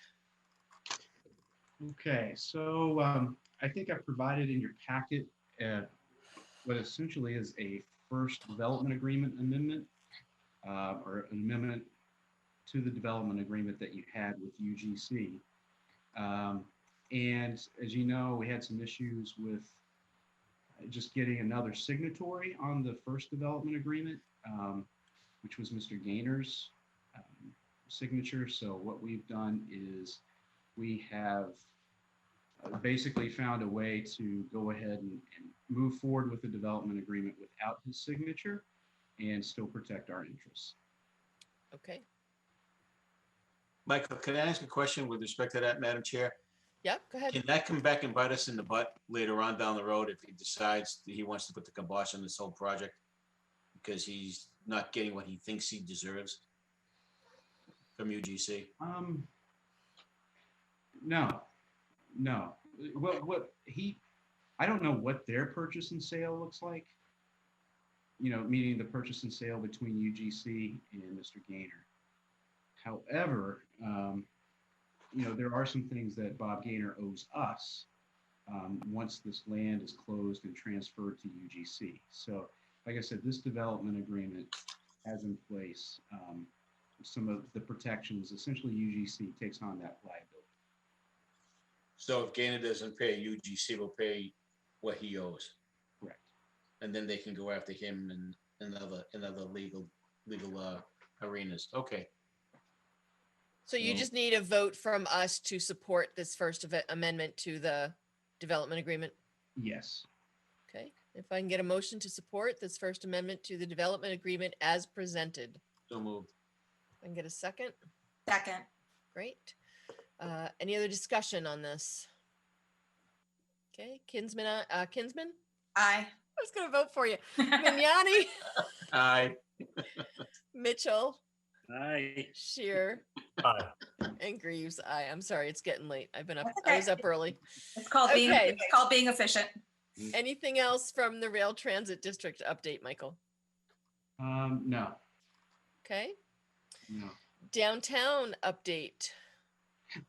So this one, I'll actually wrap in something from town manager's report, which is part of the MassWorks, a MassWorks grant update. So as you know, when we opened the bids on April 21st, we had a significant delta between what we had allocated funding wise for the project and what the bids actually came in. So it was around $2 million. So we worked through part of the summer and to find a way to close that gap utilizing our internal funds. But what we wanted to do is see if we could secure another MassWorks grant to pay for some, if not all of that gap. So that's what we have done. The next part, Rob, I think you should pay attention to this one for sure. BSC Group is our engineer for the downtown project, and it's been, I think the town's been very patient with this project and kind of understanding that COVID is affecting people at Eversource and at BSC, but really the time has come for us to move this forward. And BSC has been doing work on the Trolley Brook Trail, but I'm at the point now where I'm going to let BSC know that they need to finish up this downtown project first before they continue to do any more work on Trolley Brook. And hopefully, hopefully that'll send a message, and hopefully it doesn't delay anything. But like I said, I think we've been patient long enough with regards to this. I didn't know they were actually spending a lot of time on it. That's interesting. Well, I don't think they've spent a ton of time on it, Rob, but I think they will because they do have to finish the design and everything of the Trolley Brook. Oh, right, because they did get funding for that. So yeah, well, you got to decide on your priorities. That's for sure. Yeah. I just I think we should get one thing finished. And sure. Like I said, I think they have the personnel to do that. The other thing in terms of downtown, I think we should talk about the Riverwalk project. So I want to thank everybody for showing up. Those of you that could make it on Sunday. Unfortunately, we had to cancel Saturday's event because of the rain. To Sunday, but we still had a good show. I think it's been a crowning jewel for the town. It's amazing to see how many people are using it, how many people are downtown because of that Riverwalk and the bridge, and it's just been really, really exciting to see that come to fruition. And I know we've acknowledged a lot of people on Sunday, but I think tonight certainly should acknowledge the work of the Open Space and Recreation Committee, who have really kind of adopted this project and kind of had the vision for it and everything. But I also really want to give a lot of credit to DPW, who did a lot of the work, and then also Jen, who, again, I don't think people understand how much work went into that. For example, when it handed off to us, we were told the engineering was done. We had actually only been up to 25%. We were told that all of the easements had been secured for the project. We still had one that we needed, and then 2 additional ones for access. One of those easements took an incredible amount of Jen's time to kind of work through. So all that being said, it's been a team project from start to finish, and like I said, I think everybody can be proud of that. So, Great. any questions Thank or any you. thoughts? Well done. Well No. done, Jen. Yes, congratulations on getting that completed. Certainly. So I had lunch yesterday and I sat over by the historical side of Mill Pond Park, and it was just amazing to see how many people were out there yesterday. This was 12 o'clock, noon, families, dogs, just it was amazing how many people were out there just enjoying and walking that trail. So you're right. It really is a focal point of for our downtown. So it's definitely accomplished what we thought it would accomplish. Great. The public safety building. So I believe since the last time we went, we had our first forum? Yes. Yes. Yes. Yeah, because at the last meeting, we were going to have it the next night, right? Correct. So we did have a relatively uneventful public forum. I think we presented a lot of information, but we had not a lot, but we had a few people on the Zoom call, but we didn't necessarily have very many questions afterwards. So either we did a really good job of explaining it, and people just didn't feel comfortable, or we just left them bewildered. But we're actually starting to move into like the technical aspects of the project, things like permitting. So at the last, I think one of the things that emerged out of the ANRAD process with CONCOM is the fact that we would probably need to have off-site mitigation for some of the wetland fill. And so PAR has done a pretty good job. Actually, I thought they did an excellent job of putting together an analysis for the Conservation Commission to kind of see what different sites are available and everything. So they're going to hear that on the 14th. Is that right, Jen? So. Yes, that's correct. Okay. And then actually we're starting to get some of the other staff involved in looking at the project and just, the boring stuff that's important, stuff like snow storage, all of that good stuff. And then, as Steve mentioned earlier before, you're going through the process of going through the pre-qualification process of 100, 106, 110 prospective bidders. So are we being our own general contractor, or? No. Oh, okay. It's just process that we have to That go many people have bid the project?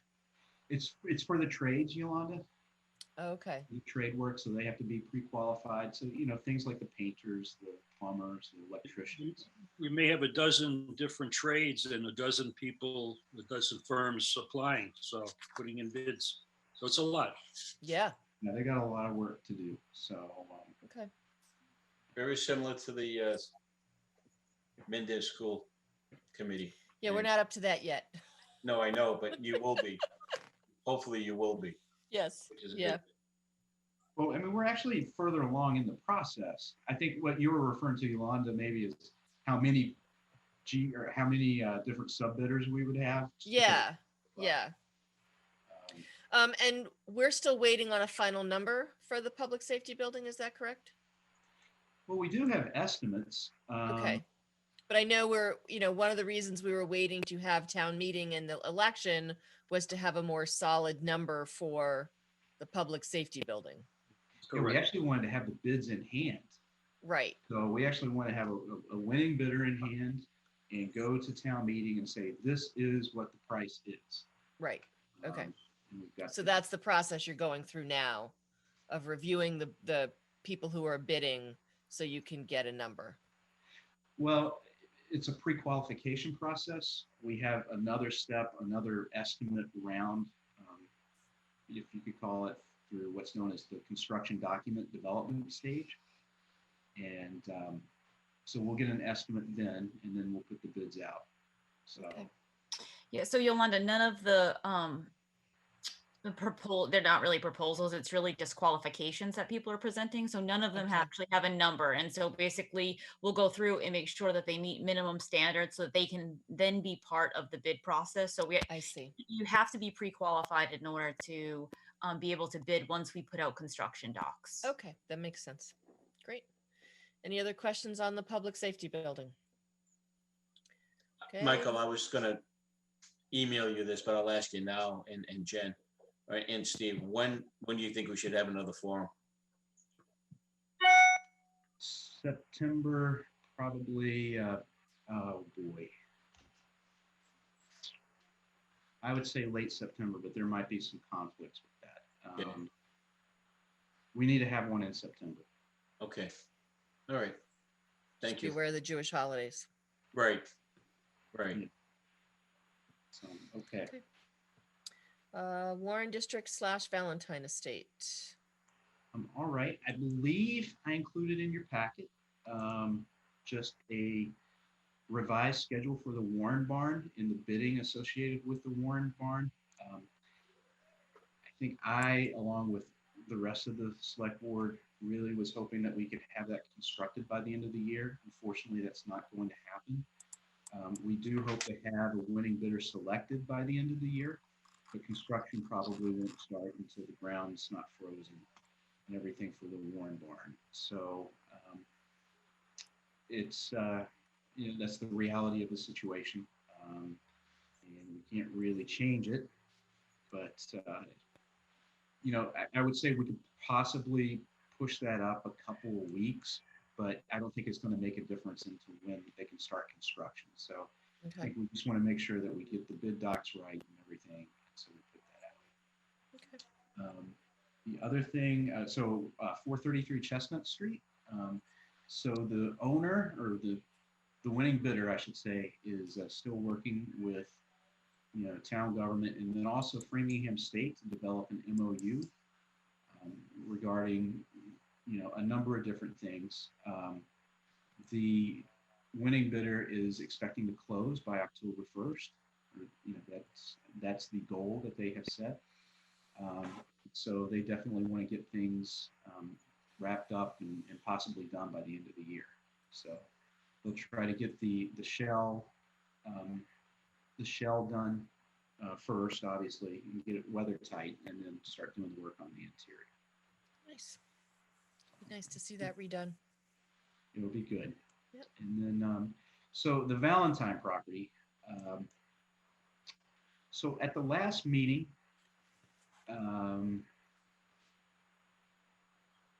well, I'll start. We had another resignation from the Valentine committee. I don't know if they've officially put in their resignation letter,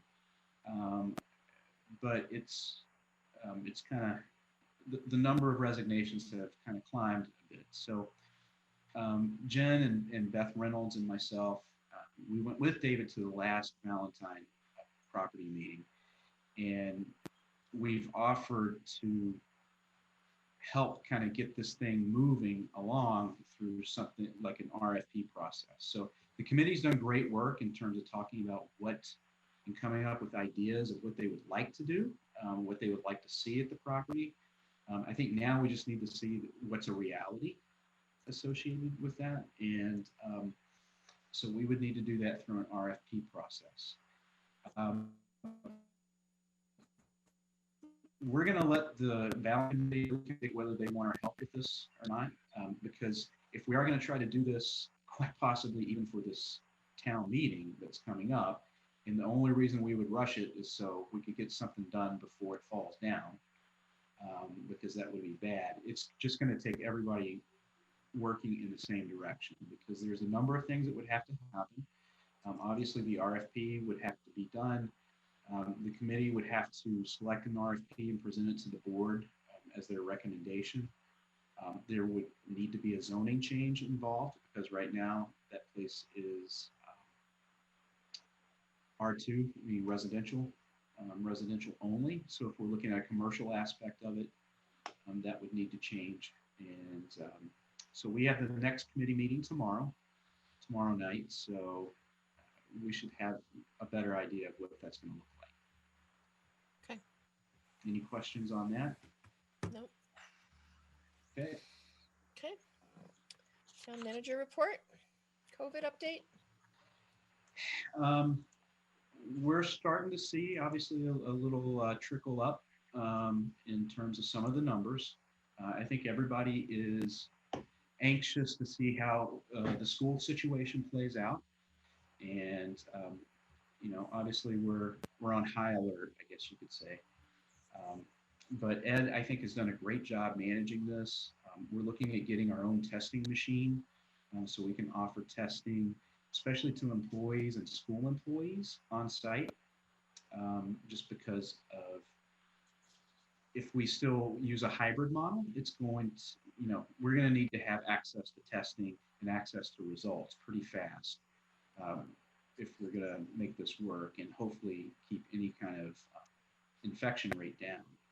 So that's generally where we are with that. Jen, did you want to add anything about COVID? No, I mean, I think in terms of programs, we still have staff really working hard to find ways to do virtual programs, both in recreation and at the senior center. So, and at the library, they're continuing to evolve where we get more information so that we can continue to serve people and make sure that we are reaching out to folks and keeping them engaged when possible. So that's definitely, still ongoing in all the departments. Okay. Okay. The next is housing assistance program. So that is continuing to roll. We're still getting applicants for it. We are still selecting people who qualify for it and providing assistance for them.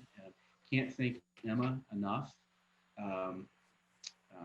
Emma Snellings, who's our assistant planner, who's staffing the program along with the Affordable Housing Trust. She's working with them. They've just done a marvelous job of getting this up and running quickly and getting assistance to people quickly, while also making sure all the accounting measures and everything are still, accounted for. So okay. There's that. And then I covered the last two. Since I've only been doing this for 17 minutes, including priority projects, yes, I am keeping count. You're laying down the challenge. I've laid down the challenge. I just want to mention yesterday's election and just want to thank everybody who was involved in that, especially Tara Ward, especially Cindy Livingstone. She did a great job. And we had a lot of employees who have stepped up in the last couple of elections to do this so that we don't have to have a lot of people who might be more vulnerable to sickness come and work the polls as they usually do. And it's worked out great. I've heard nothing but good things about the process between mail-in, early voting, and then also voting, on election day. I've heard nothing really but good things, and I hope you've heard good things as well. So yeah, I was going to ask you about voting and what your feedback was. Bonnie and I voted early, and it was very quick, very efficient, in and out, and just very well done. Just glad to see. Apparently, there's been we're hitting a record in the state for participation in a primary at this point. I think I've read. Wow. But the interesting thing today in the paper. Apparently, the president was in North Carolina today, and he's advocating for people to vote twice, once in person and once by mail. And, it's an interesting concept. I think they tried that in New York, like Tammany Hall type of thing. Yeah, right. Vote early and often, right? Yeah, Michael, that's great news. I just wanted to, just let the folks know, Tara and the crew, that I think the select board is very supportive of their efforts, and if there's funding or other issues or things we have to do, I think they get support for that. So I did want to say, I was watching the Markey Kennedy primary very closely, and Markey won, which was great. But I noticed that the Ashland results were right in there fairly quickly, like really quick. It seemed like So that was impressive. So Yeah. There were a lot of trips back and forth between town hall to get, ballots and stuff. So interestingly enough, Cindy Livingstone will have been with us 5 years during this fiscal year. So Right.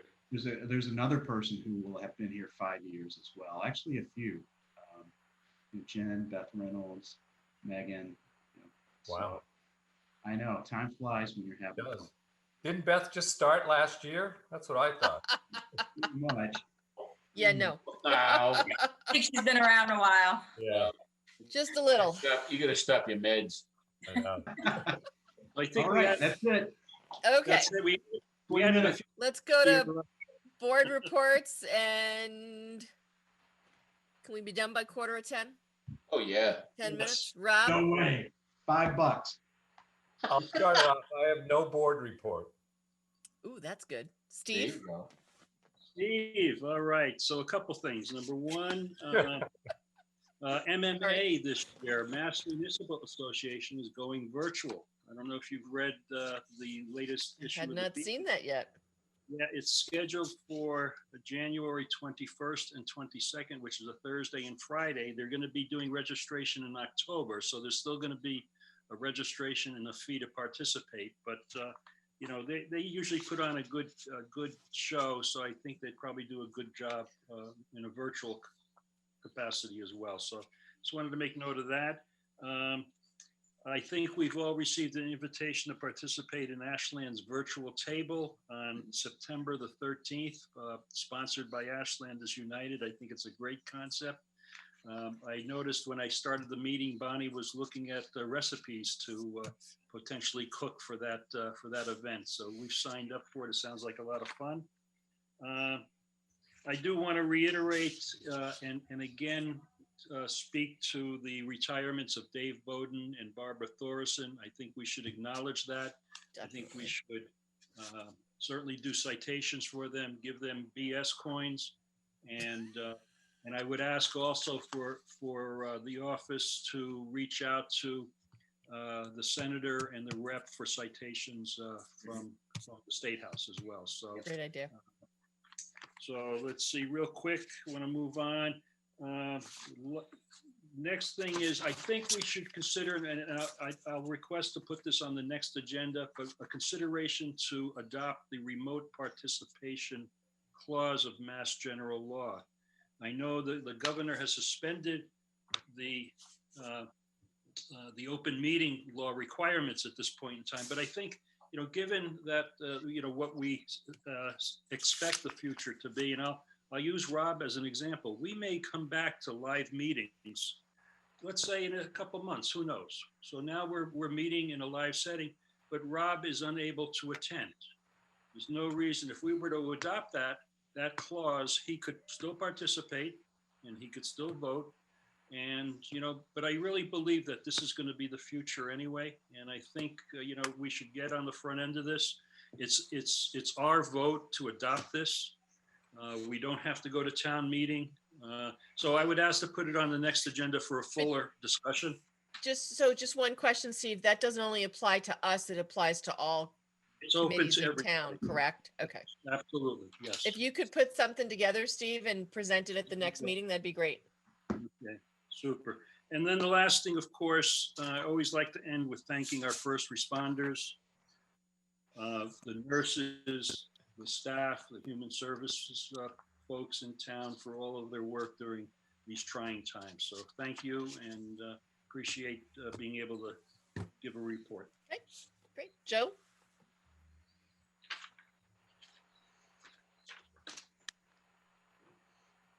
You're muted. Guess I won't be that quick. The Affordable Housing Trust has an opening, and we would like people to apply for this position. We would like to see a resident who is actually living in one of the affordable units to become a member of the committee themselves. Great idea. And I can't take credit for that. I will give credit to Deborah Griffin, who made that suggestion, and I thought it was a great idea. We all did. So I present it here as well. So hopefully for those who watch later on, if they're interested in becoming a member of the Affordable Housing Committee, Trust, they would fill out a talent bank form and we would go over it. So we would appreciate that. Secondly, the Traffic Study Committee, we're looking to add a warrant article to amend the parking bylaw that we have in town. Something that we can hold off until the spring. There are certain streets that we like added to that to help alleviate some of the problems that have been created already off of Chestnut Street, Spring Street, and Elliott Street. So where this is not a real matter of life and death, and we have other matters that are of far greater importance, we could hold that off until the spring, if the board agrees to do that. And lastly, I would like to wish my wife Donna a very happy 39th wedding anniversary this coming Friday. She's put up with me for 40 years, and hopefully she'll put up with me for another 40 years. Happy anniversary. No, thank you. Thank you. And Rob, I like what's hanging off the side of your bedpost. Oh, wait a minute. I'll tell you, No, we all have them. What's, We all have them. That looks like a rosary to me. yeah. Okay. It's an Italian thing. I'm not going to tell you. I would just like to thank everybody for all the work that they have done, especially during these times of COVID-19. And that's about it. So thank you very much, and happy Labor Day to everybody. Yeah, thanks, Joe. Brandy? Thank you, Joe. Happy anniversary, first of all. Thank you, hon. Just real quick, we completed the work that we had started back in May on the reopening task force for the Ashland Public Schools. Both Superintendent Adams' group and also I was working with the middle school on reopening the building as well. And so that work is completed. Next week, Ashland Public Schools begins to distribute Chromebooks to every single student in the district. It's going to be a 1-to-1 ratio. So a huge thank you to Paul Carpenter and the IT staff who's been working tirelessly to get those up and running and ready for the students. And so I just want to say thank you to everyone, to the administration, to the teachers, the staff, parents, folks that have taken their summer and dedicated that time to make sure that our schools are safe and able to reopen. I think it's I know that the teachers are, the closer we get to the start of school, the more anxious that parents and teachers and staff are getting. But I hope that the protocols that have been put in place will allow us for a successful school year. So I just wanted to wish all the students and the teachers and faculty and parents good start to the school year on the 14th, and stay safe and healthy, and hope we're still in this hybrid mode for at least the foreseeable future. So Great work. Great work. Yep. Yeah, they did, our schools and our administration did a lot of work for that. So There's still some towns that have no idea what they're going to do, yep, which is crazy. we are fortunate there. Absolutely. I have one more retirement, Yolanda, before it's your turn. Billy Foster of the Ashland Police Department is retiring, and he's served over 27 years. Wow. His last day is September 12th, and so I just want to wish him the best. And it was an honor working with him, and I hope he enjoys his retirement. Yeah, Great. thank you. Solid officer. Nice. Okay, so I have 2 minutes. Yep. I was told to do that, so I just wanted to. Just real quick, in regards to the first day of school, there's this program called Hometown Hospitality, where for, I forget exactly how much, you can pick up food for breakfast for the first day of school, but you don't have to be going to school. And there's some other stuff. It's a great program. They started it a couple months ago with COVID and stuff. I remember we did it when they did Ale House, and it was great. We got a meal, we got some drinks, we got dessert. So, and it's, I don't know if it's a fundraiser or what, but it's a great thing to do. And then I don't know if you've seen her, and I don't know if she's been there recently, but her name is Nancy, and she is sometimes downtown with the sign that says, yes, kindness matters. And I saw her one time when I was down there and I said, can I give you a shout out? And I think, you know, I just thank her for being there when she is there and she has her sign and she smiles. And I think with everything going on, that little bit that we see, I mean, we see it in everybody, but to have someone there taking the time, I just think is a great thing. So just shout out to Nancy for being out there with her sign and getting people to smile. Yeah. And I just want to add my thank you to everyone who did the river walk. It was great to be there finally. I had not walked it at all. I went back with my family later and we walked it and we really enjoyed it. So, and then we went to Stone's for a drink and some food. That's the whole point, right? That's Exactly, really is to get people downtown doing stuff. Trying to encourage our economic development, our cultural activities, and just make our downtown, you know, a destination. Yep. So Steve, I'm surprised you didn't bring up Dragonfly Virtual coming up in 2 weekends. I you know, Michael was giving me the evil eye there. I needed to cut it. Okay. No. Wow. 46. No. But if you persist, I will, or insist. The Dragonfly Festival is going virtual as all of our lives are today, and it's scheduled for the 10th, 11th, and 12th of September. So next Thursday, Friday, and Saturday, we're in the process of compiling all of our videos, and we're working in collaboration with WACA. We're putting together a nice program. So I'm not sure who's working. I think it's Connor. Connor's with us tonight. So Connor's working with us, and I'm sure it'll be a fun event. Great. Looking forward to it. Thanks for bringing it up. You're welcome.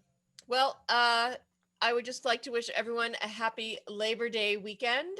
Enjoy if you get to have some extra time with your family, maybe different time than what you've been having.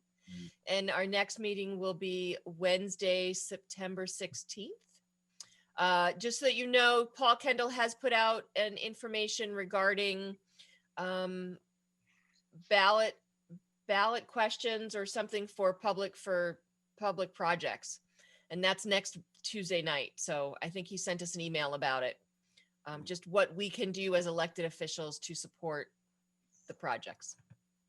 Okay. And if I can get a motion to adjourn. So moved. And a second? Second. Okay. I have a motion and a second. We'll do a roll call vote out. Kinsman? Aye. Mignani? Aye. Mitchell? Aye. Shear? Aye. And Greaves, aye. Thank you, Michael, Jen, and Susan for getting all the information to us. Thank you all. Have a great night. We'll be back at our next meeting on the 16th. We are adjourned. Rest in Have a great peace. weekend. Rest in peace, Tom Seaver. He just passed away. Oh. Oh.